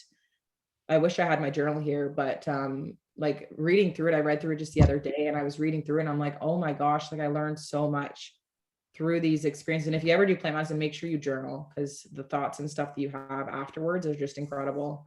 But yeah, the darkest moments, like they truly did teach me so much about the light, right? We don't know darkness without light, and we don't know light without darkness. And then for that, the 4th ceremony was a day ceremony, and it was so incredible, like so incredible. I was like literally like laying in a hammock, and literally I just had my eyes closed, and just bright yellow, like geometric shapes, like just crazy geometric shapes. And I had Mother Ayahuasca literally in my ear the whole time, convincing me, okay, get this, I was literally like resisting this, convincing me that you can be, do, or have anything you want in your lifetime. Like, why would we resist that? That's right? so Why would we resist that? But because it's the conditioning, right? Our conditioning that we're placed inside this box. So she was literally convincing me, and I was like, literally felt so uncomfortable in my body. And I would just repeat to myself, you've probably, if you've been following me for a while, you've probably heard me say this, it's okay to feel this way. Because it was in that ceremony that came through to me, to just keep saying that to myself. It's okay to feel this way. It's okay to feel this way. And to start normalizing all of these emotions that we have within us, whether they're heavy and we don't like sitting them, or whether they're light and we love sitting them. All of them are perfect. So I just kept saying to myself, it's okay to feel this way. Plant medicine really does gas you up, right? Like like there's such different experiences with plant medicine, and So many. there's times where plant medicine will show you the most beautiful aspects of your life, and like you'll just feel so much joy and so much enlightenment, and you'll just see yourself in a completely whole new light, and you're like, whoa, that's me, right? Yeah. And like, so like there is dark and the light with plant medicines. It's just about getting through the dark first. And exactly. And I can't believe you've done ayahuasca. Like that to me, like, is a little bit, that one's going to be different for me, right? Because that one's like more blasting like outwards. Yeah. And I also definitely went to different dimensions at some point. I was like, am I in space? Where am I? I feel like that's going to be hard. Yeah. And then to just kind of like share more about that other, like the last experience that I had too. Anybody that knows me knows I've struggled a lot with like really feeling confident. I wasn't, even now, like I still struggle with it. Like really sharing my truth and feeling like I'm not good enough to do anything. Like even my coaching, like I have so much knowledge and so much wisdom and so much to help people, yet I still doubt myself, thinking that like I'm not able to, right? It's just all constructs within our mind. And in that ceremony after, so once she was convincing me and I finally let it go, and I fed into that belief, it literally, like I felt like this huge energy left me. And I was literally, it was like a switch like flicked, and I was just like, holy fuck, this is the best thing ever. And it was like I got to tap into my inner child, and I was literally like, like what do I want to do now? I like literally, like I was just like kind of walking around, and they were playing, like they always play beautiful like ceremonial music. So like I was sitting there by my bed, and I like peeked around the corner and I saw some people dancing, and like at first I'm like, oh, like, well, I kind of want to go dance, and they're like, no, like you can't do that. And then I'm like, wait a second, yes I can. So I got up and I was like dancing, just not giving a fuck what anybody was thinking. And it was like really freeing for me, because I always feel like people are judging me, and I always feel like people are looking at me. And in that instance, when I was there just dancing, doing my thing, everybody in ayahuasca is so in their inner world, but in reality, that's what life is normally like. Everybody's always in their inner world. People aren't fucking thinking about what you're doing with this, they're thinking about themselves. So it's like a huge eye-opener for me, being like, oh my God, yeah, they're in their own world dancing, I'm here in my own world dancing. Like nobody really gives a fuck, right? And so I like literally like went through that, and it was just massive. I like would go up on the hill. I was doing like handstands. I like went back to my bed and was like literally like kicking my legs around like a child. I remember Alex like sitting beside me. Like she's like probably like, what the fuck is going on? So I'm good. just there doing that. And I started journaling. I'll have to show you the pictures I was drawing. I had like this vision in my head about a unicorn, and I drew it out. And I'm like, oh dear God, that does not look like anything that was in my head. It was just like the worst unicorn like you would ever see in your life. And I'm just like, oh man. I started writing a bucket list. Yeah. Like my bucket list. I started writing things down, and then I just crossed it out. And I'm like, fuck that. I'm just gonna do what I want when I want. Yeah. You're like, fuck that, I'm just gonna go with the flow, right? Because Yeah, like all these changing. rules. Yeah. And like when you work with plant medicines too, like do you find that because I know you've mentioned this before in our conversations, like you just grow like so exponentially when you work with Oh my plant. God, so much. Yeah. Yeah. Why do you think that is? Well, from what I know about, like, it's like it condenses, right? The way that I see it, I never in normal real life, when we come into places of pain, when all of these things are trying to come to the forefront so we see them, right? Because everything's always working for us, we distract or we do this or we do that because we don't want to feel those feelings, right? Whereas this, it makes you sit in them, like it doesn't let you leave. Like there's not just like an off switch where you can be like, hey, I'm done now, thank you. Like I wish that every single ceremony, I'm like, what the fuck is wrong with you? Why would you do this again? Like literally every ceremony I said that. I'm like, As it starts to kick in, right? Yeah. As it starts to kick in, you're like, damn it.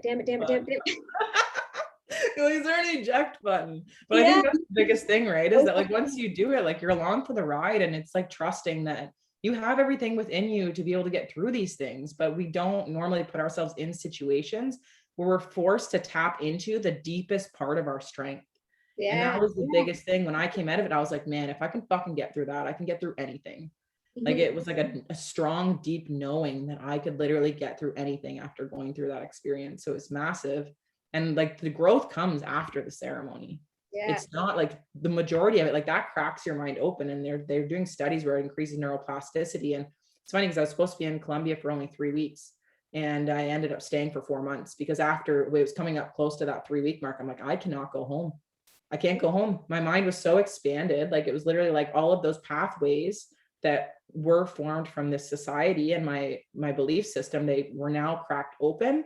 And it was my job to reform them. And after plant medicine, the neuroplasticity is actually increased. So anything that you do after that, you pick it up a lot quicker, and you're able to actually switch like personalities, changing like behaviors, patterns of who you are, what you're doing, all so much quicker. So I was like, I can't go home, because the biggest things that came up for me was understanding that there are so many systems in North America that are very corrupt. There's a lot of shit that is not working. We're very oriented around finances and career, when in reality, that wasn't what drove me. What drove me was being able to create an impact and relationships and family. And in Colombia, that was their culture, right? Like they were really big about family and like culture and like relationships and doing things that you love and your passions. And like being over there allowed me that space and that time over the course of 3 months to recreate my whole belief system. And I'm so grateful I had an online business, because I could still make some money working online while I went through all of this shit. And people like watching my social media is like, you got like the tiny little skimmed version of all of the shit that actually went on. And just understand that when you watch people, you're only seeing the tiniest little shit, like little tiny little bit about what's actually going on underneath the surface. So when you see people growing and like expanding, they're doing so much work. Like anybody that's doing this work, I'm just like so like honored to be in their presence, because I'm like, man, I'm proud of you. You're digging deep. Yeah, you just, with everything you just said there, like you unlocked something in my third eye, because I just blanked out after and missed everything that you said. But like you spoke one part about how you went to Colombia, and like coming out of that experience, like you realize that you can't come back to the same place that you were traumatized in, right? Because ultimately being in the society that we're in is traumatizing, and it's not traumatizing in the sense that our brain can understand it. It's traumatizing to our whole bodies, like our the body, mind, spirit complex. Mm-hmm. And to really like, because what plant medicines do, right, is they wipe our nervous system and allow us to create new habits in order to reset and create that foundation inside ourselves. And just you saying like staying there for 3 months like really helped you reform the way you saw like community is so powerful, Mm-hmm. because ultimately community is our root chakra, right? Yeah. It's the base, it's The how base. we Yeah. live in this world. And so to be able to experience that must have been so powerful.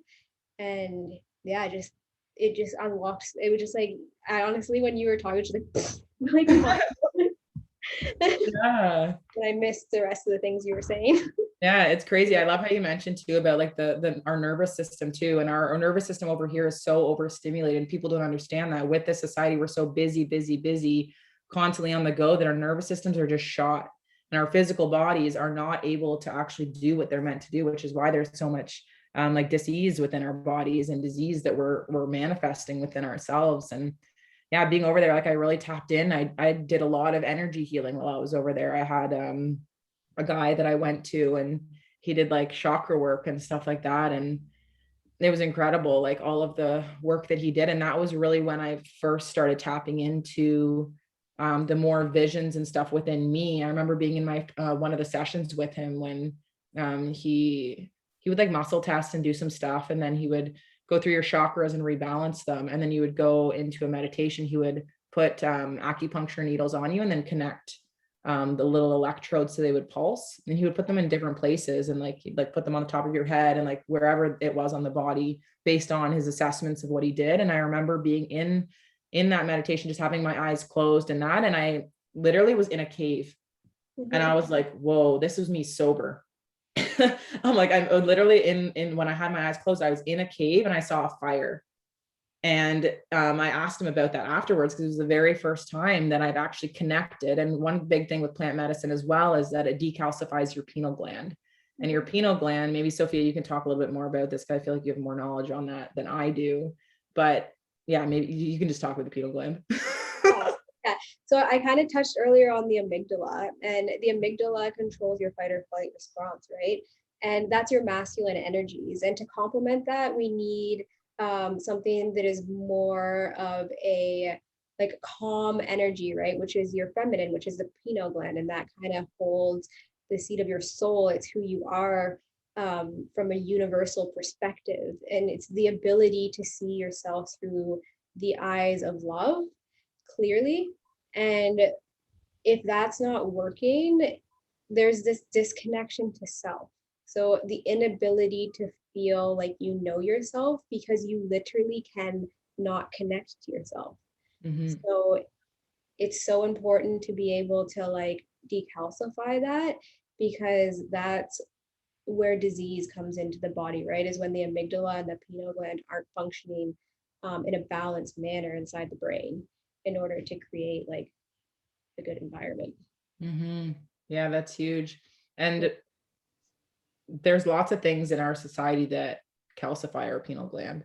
You know, like I know like the water, like fluoride in our water calcifies our pineal gland. All of this stuff is coming out with all of these things, like the toxins in our foods. All of these things are coming out like with proof that this is happening. And I think that's why so many people are going with filtered water, like their Kangen machines or this or that, or detoxing, doing intermittent fasting. Like that's why all of these things are kind of coming about, like supplementing to be able to help counteract all of these things that are happening within our bodies. But we just don't have the knowledge around all of that stuff as like common knowledge quite yet.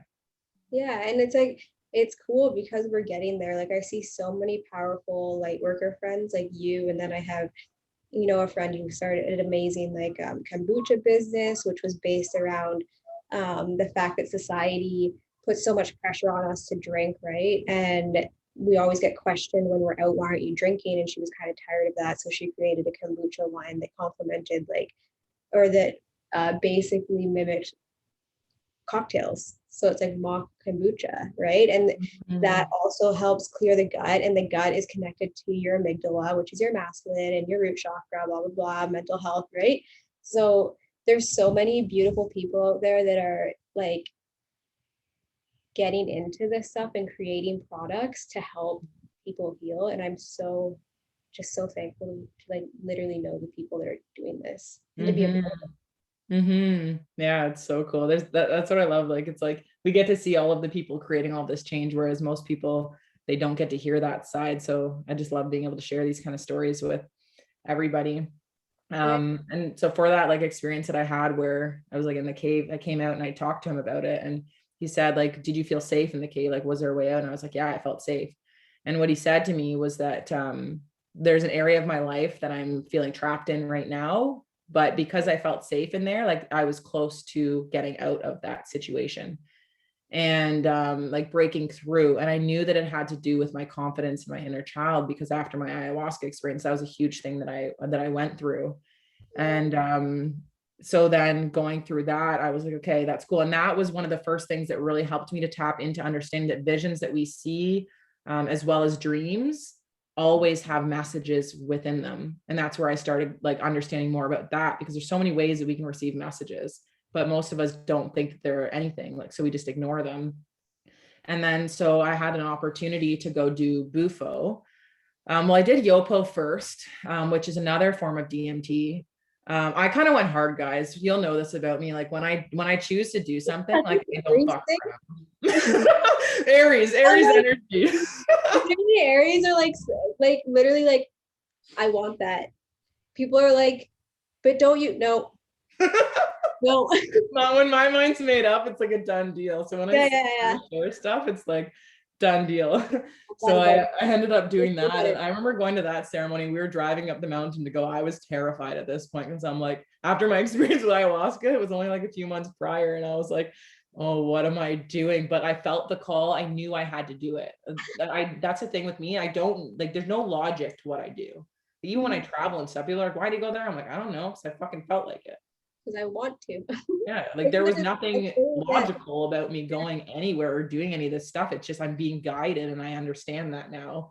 But so I went and did Jopo, and that one was awesome. Like it was like there was definitely some heavy parts. And there's a cool story within this too. It's so with Jopo, it's a snuff as well. So you do it up your nose, and it's more mild. So you're still conscious throughout it, and it's like ayahuasca, but more mild. Doesn't last as long. And so there were still like waves of emotions, where I would feel really heavy, feel really light, like lots of revelations around that, seeing the geometric colors, stuff like that. And then the big thing, the shaman, he brought me into his office, which was really just like a chair in the middle of the field, and we would joke around. He's like, oh, come into my office. So he came in and sat on the chair, and he like asked me a few questions about how like the ceremony was going. And he was doing like his like I don't know, like removing energy from my body. And like he was saying things in Spanish. I didn't know what he was saying. And he said something as he pushed on my stomach. I had crazy pain in my stomach. And I was like, oh, that was weird. And I felt nauseous. And I felt very dark energy come over me. Like it reminded me of when I was in ayahuasca, when I was seeing those clowns. And it was just really dark energy. And he started wiping off my body and kind of like just throwing it into the field, whatever. And then I went and laid down after that. I laid down and literally, yeah, it's funny when they do that. But now like energetically, I can understand. I do that to myself sometimes now after really heavy things. Like I'm literally like, you wipe your body off and you like remove the energy from you, and it works, right? Yeah. And so I did that. I laid down and I went to go to the bathroom because I had to pee, went to the bathroom. And as I'm peeing, I literally like got up and I turned around and puked in the toilet, literally right after this. And it felt like this like energy like left me, and I felt so light, and that pain in my stomach was gone. The heaviness that I was feeling was completely gone. And it was literally right after he did all that stuff. And I was like, oh my God, what the heck is going on? This is crazy stuff. And it's like little things like that just like improve your belief in what all of this does. Yeah. So that was kind of like my Jopo experience. And then, so after I did the energy work with the cave stuff, shortly after that, a lot of stuff for me, same as you, emotional abandonment. Yeah. So I was at the cafe with my friend Alex, and we were meeting there for a business meeting, and she was sitting inside and I came outside, and I told her that I was at the cafe. and she didn't say that she was there. So I just assumed that she wasn't at the cafe yet. And I went in to go to the bathroom and I saw her sitting there and I got so triggered because I thought that she didn't want to be with, like, didn't want to hang out with me. Like, and this is the crazy thing that people don't understand is this is all from past traumas when I was bullied and this and that. Like, it has nothing to do with the present moment. So when people act weird around you in this present moment, I don't even judge them anymore because I know that it's not truly them. Yeah. Right. Right. And that was huge for me understanding that, because when people do weird shit around you where it doesn't really make sense to you, it's from a past experience. They don't even know that they're doing it probably. So why are we judging them, or why are we whatever? So anyway, so in that moment, I got so like triggered. I was so angry because I thought that she like literally was like not wanting to like sit with me. Like she was literally like wanting to be on her own and didn't even want to tell me that she was there. And so our whole business meeting, I was so triggered and like not receiving any help she was giving me. I was just like literally like a child. And then afterward, we have a really good relationship. So we were able to talk about it and stuff like that. And I just kind of shared what happened. And that was like the triggering moment where I was like, oh my gosh, okay. Like I had a friend reach out to me that told me about Bufo, wasn't ready to do it because my past experiences with my other plant medicine.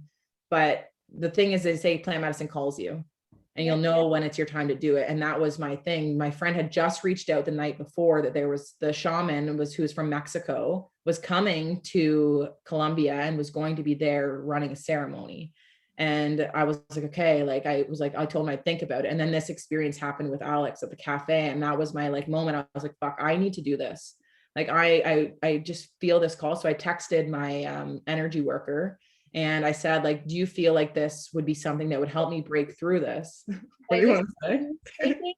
This is so like, it's so cool though, because everything you're explaining is like a shamanic health system, right? You're like, so I texted my energy healer and I texted my tarot card reader, my astrology reader, like, you know, like, it's literally like a different health system that it is.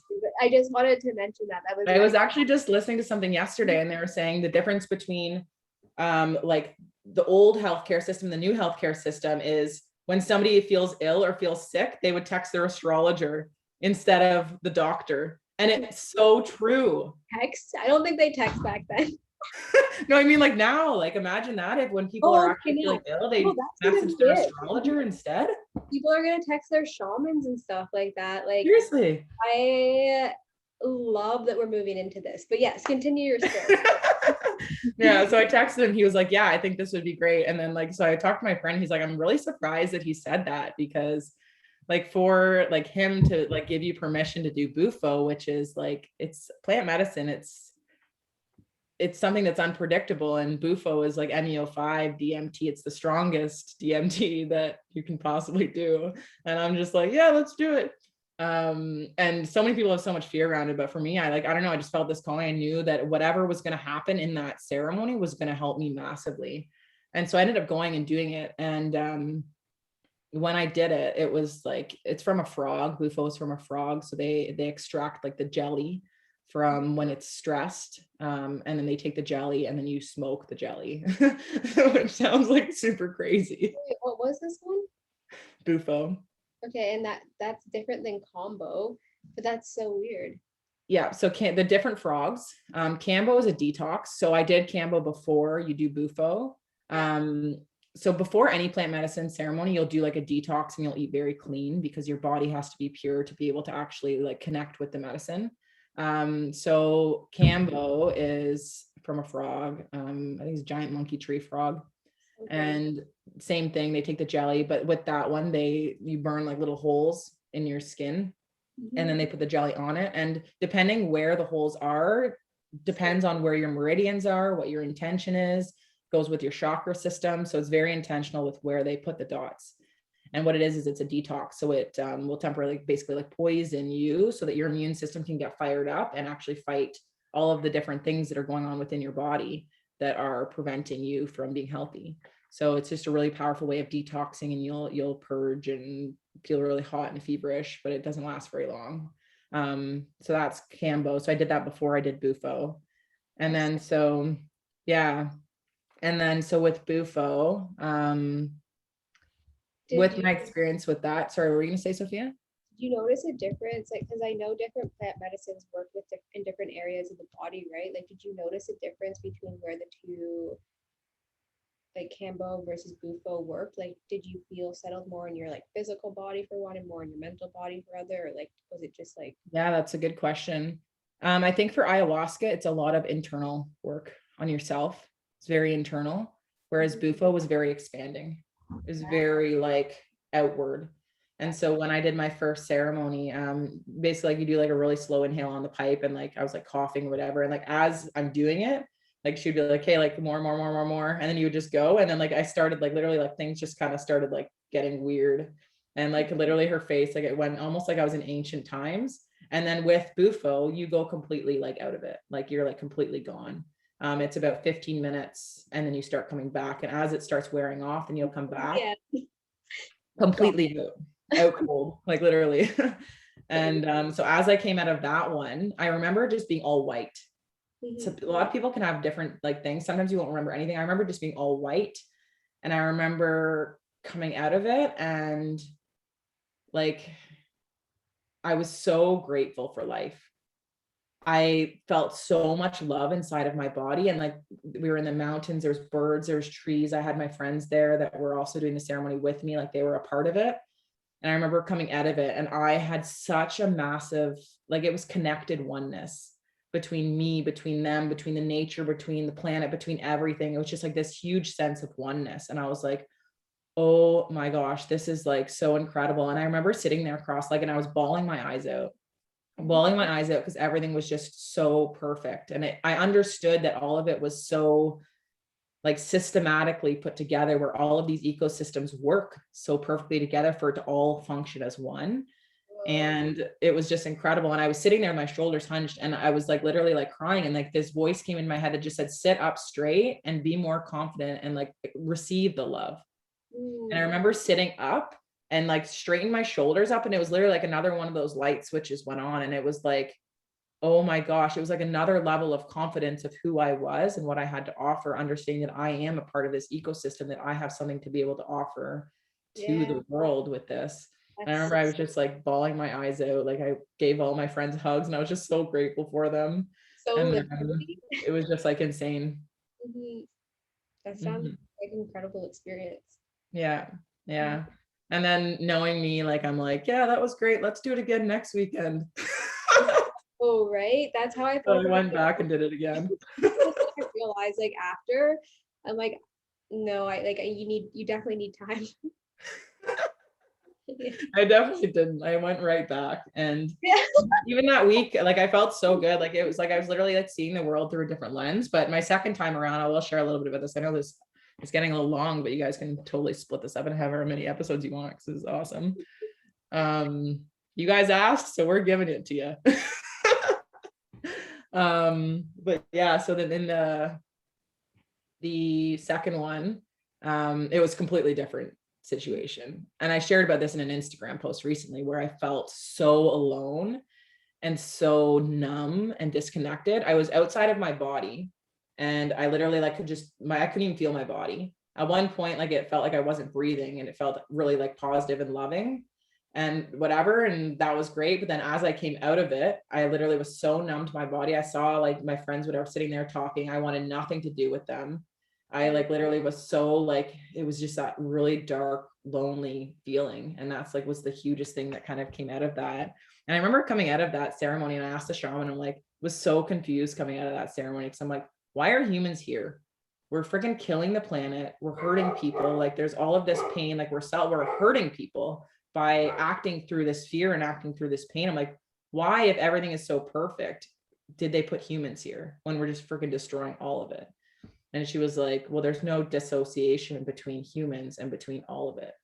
And she said that, and it just really connected me back to the oneness of it all. And I was like, okay, yeah. And I could see, like, even being in that experience, that I knew that this was like a pivotal time for humanity where things were freaking shifting. Like we're in the very beginning of this like big pivotal shift that is happening within the whole of humanity. And the more you dive into astrology, you'll understand this, that switch into the Aquarian age, which is more community and loving and falling of systems, which is why you'll see a lot of people talking in a lot of the stuff coming up now about all of the systems that are in place and all of the dark energies that are actually involved with them and the people that are running them and all that stuff. Like you'll see all that stuff coming up now, because it's the time where we're shifting into a whole new era where the systems are falling and all of this new way of things is going to start going. So if you're not really into it yet, just maybe expand your mind and open your mind into starting to explore some of these things, because it's not going anywhere, right? People want things to go back to the way that they were. They're never going to go back to the way that they were, right? This is a huge evolutionary period. Yeah, like from like just even from an evolutionary standpoint, like things can stay stagnant, right? So we just have to accept that change is going to happen. So we might as well start learning about energies, because it's really fun. Like it's so fun. Like I actually just saw, I can see an energy over there, like right now with my third eye, and I just like keep looking over. Like it's fun. Like you get to open your world to like a whole new realm of understanding how to interact with the external that we're in, right? And you feel so much more safe, because the thing is, like with our five senses, we can only see so much, but with energy, you trust energy. Yeah. And one of the big things too, that I heard the other day is like, it's interesting how this is coming up, but dogs, they're able to hear sounds that humans can't hear. Does it mean that that sound doesn't exist?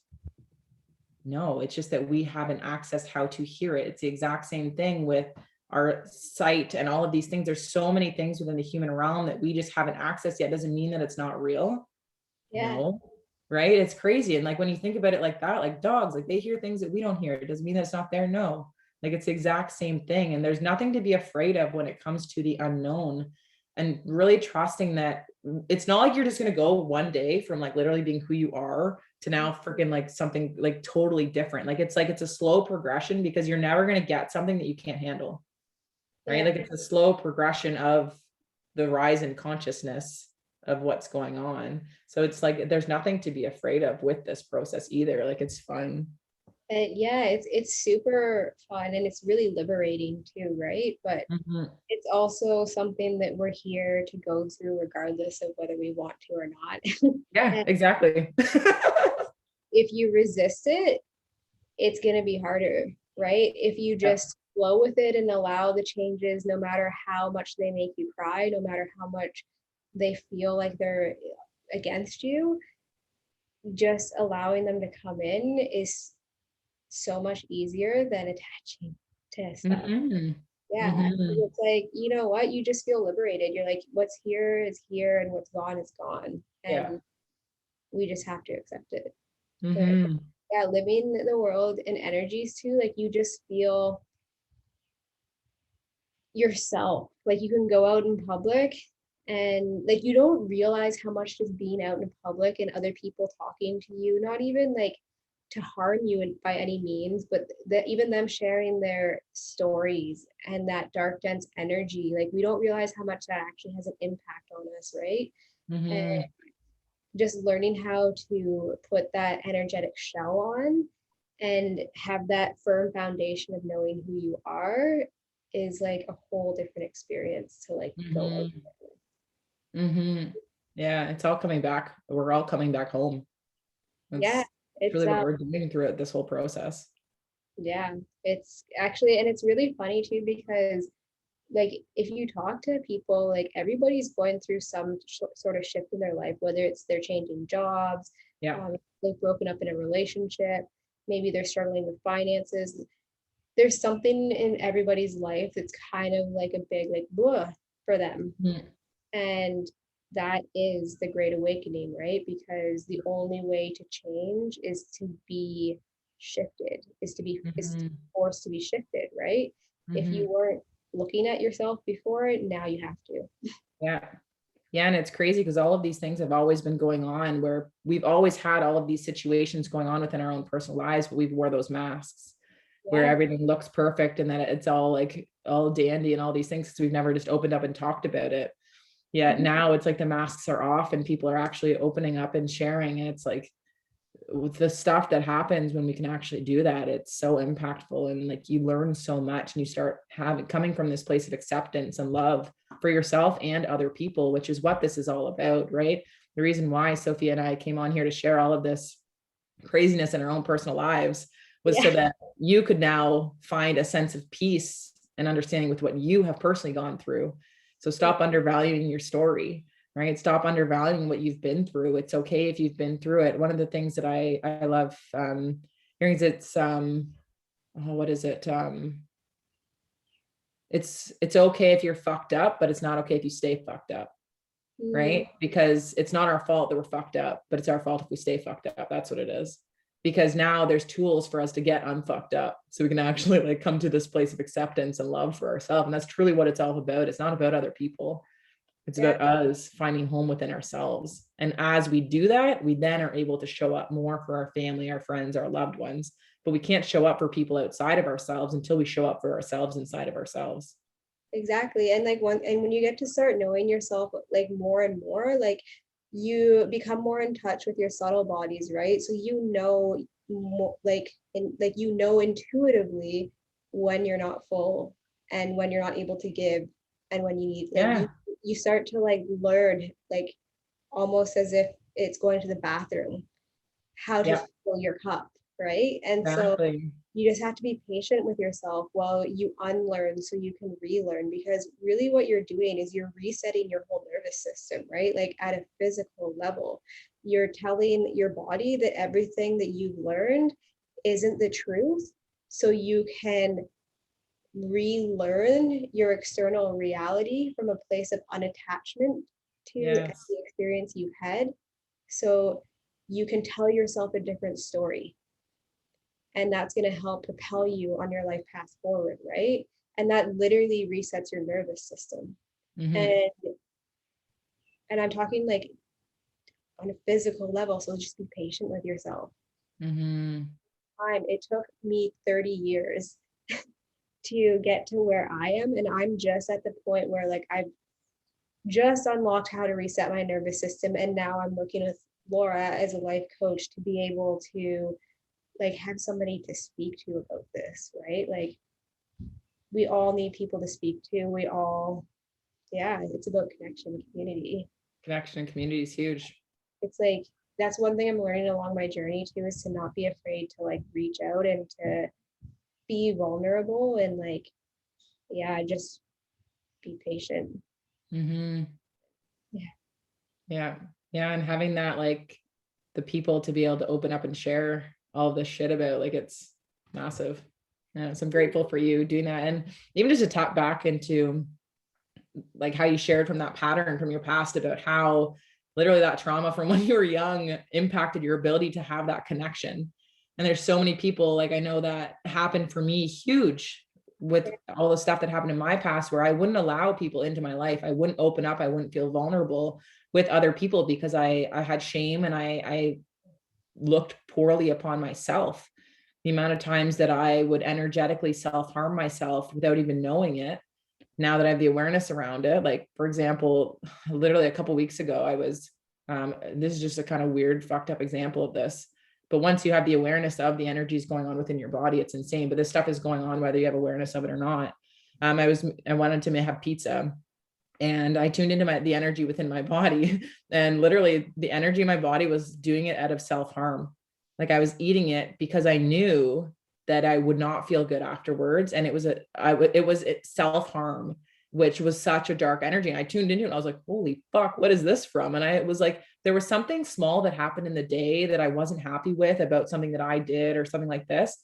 Wow. And energetically in my subconscious mind from all these past patterns, like literally binge eating. I never realized I was a binge eater until I met Julia, who is a recovery coach. And I went through Recover and Rise, which I'm releasing again with her in the fall.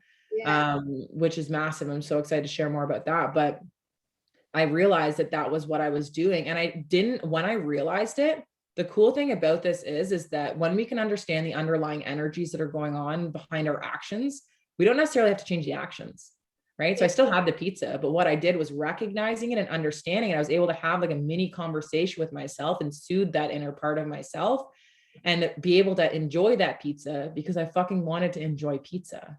Not out of this energy of self-harm. Good. Right. I know. And I love it. And I ate that pizza and I loved it, but it was like really being able to understand the energies that are going on within us and shift it so we can continue doing things from that place. And you can see how the outcome is completely different when we can shift the underlying energies. So it's just absolutely crazy. I don't even remember why I shared that story, but Yeah, because everything's all about intent, right? Everything that you do is about the intent you put behind it, right? So, because the world responds to you in energies. So if you're saying I love you to somebody, but your intent is to just like shut them up, they're gonna feel those energies, right? And we as people read off of energies, right? And when we don't understand that and we don't understand our traumas, we react. And that's how we get in ourselves in situations that we don't really like. Yeah. And so learning how to read all your bodies and learning to understand your traumas and how it interacts in your relationships with the world, with like you were saying, food, right? Because everything is in relationship. So how does it impact your relationship to the things you are choosing to engage with? Because that is health right there. That is holistic health. You're literally saying to all your bodies, I've got you. Because Yeah. they're working for you. They're Yeah. working to give you the best life that you could possibly have on this earth. And you got to work for them too. Team effort here. Yeah. And the results you get out of them are insane. We can literally be, do, or have anything, guys. Anything. Yeah. It's just about shifting your perspective. But shifting your perspective is the hardest thing to do in the world. Yeah, it takes time and consistency. And we're so distracted by other things that it's like you really have to chunk out this time to be able to do this work, right? It's like even like an hour or like coaching session a week, right? And you take some time to do other things. It's like anybody can fit this stuff in, but you have to want it. You have to make it a priority. Just like going to the gym. Like if you want to go to the gym, you've got to go to the gym for maybe an hour once a day or whatever. Right. It's like you've got to plan it in there and schedule it. It's the same thing with this. And like Sophia said, this isn't something that happens overnight. We did not become the women that we are today based off of just like hoping or wishing that this would happen. Like we were intentional with what we were doing. And we dedicated the hours to doing it. And there's so many people who we just don't understand that there's a process to undoing certain patterns. Like you just mentioned the gym, right? Like you can make a choice to either go to the gym or you don't go to the gym. There's no like in between. You either go or you don't go. When you're choosing not to go, you have to understand that that's a consciousness that's inside you, right? And to undo that, that's a process. So you have to set the intent and allow the process to play itself out fully in order to release it, in order to shift it, right? So again, it goes back to patience. Yeah, all right? of it. And allowing the process to happen, to unfold. Yeah, amazing. Okay, well, thank you so much, Sophia, for coming on here today. Like, I have no idea what we're talking about. Me neither. I was actually working with plant medicines guys through this. So a lot of the things I probably channeled from plant medicines. So I have to give cannabis and iboga and golden teacher because that's the only shrooms that I work with right now. Nice. Give them a shout out. Yeah, man. Yeah. I know I've been working more. I just ordered a whole bunch of like microdose capsules and also golden teacher and then also penis envy mushrooms. What? Okay, you have to send me your address still so I can send you those yeah, I will. You can try to work with them. I will for sure. Yeah, it's such powerful work. So I hope that you guys received value out of this episode today. If you did and you know somebody that would resonate with this, please share it with them. Please contact both Sophia or I if you have any questions, if anything on here resonated, if you want to dive deeper into your own understanding of yourself. We're here for you. We love you. And thank you so much for just being on and just watching this whole episode with both Sophia and I. We're just like so grateful for you continuing to just learn and grow and expand your horizons, opening up your heart to an entirely new way of being, because there's truly like so much out there that you've yet to experience. And one of the quotes that I love is how cool is it that the best days of your life have yet to happen yet? Yeah, right. that's the best part about healing, is that like every time you're down, you just know that things are about to get 10 times better than you could have Yeah. ever imagined. So Yeah. to just keep going, right? Like, Mhm. you got this. Yeah. The breakdown before the breakthrough. Exactly. Whenever I'm feeling the breakdown now, I'm like, okay, dear God, could we just please get to the breakthrough already? Like, okay, and we're here. Yeah. Yeah, but it's like just understanding that all of it's there for a reason. Yeah, definitely. And I just wanted to say to anybody who's watching this too, thank you for like listening to it. Thank you for your time, because time is really valuable. And I want to offer like my time if you ever need somebody to talk to, because I know how lonely I was throughout my journey. And like, I know there was purpose for that, because now I'm here to be here for you. And I do want to emphasize that. Like, I love listening to people's stories. Like, I'm not here to tell you how to live your journey. You are the leader in your life. I just want to hear your experience. And if you need some clarity, I'm here to help. That's it. Mm-hmm. Beautiful. And do you want to repeat your Instagram handle again so that people can make sure they Oh, follow? yeah.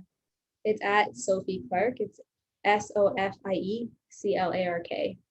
Beautiful.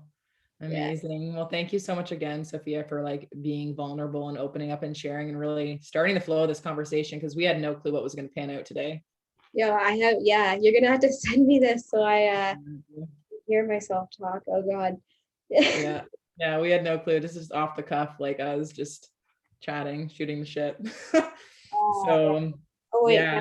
another thing. Yeah.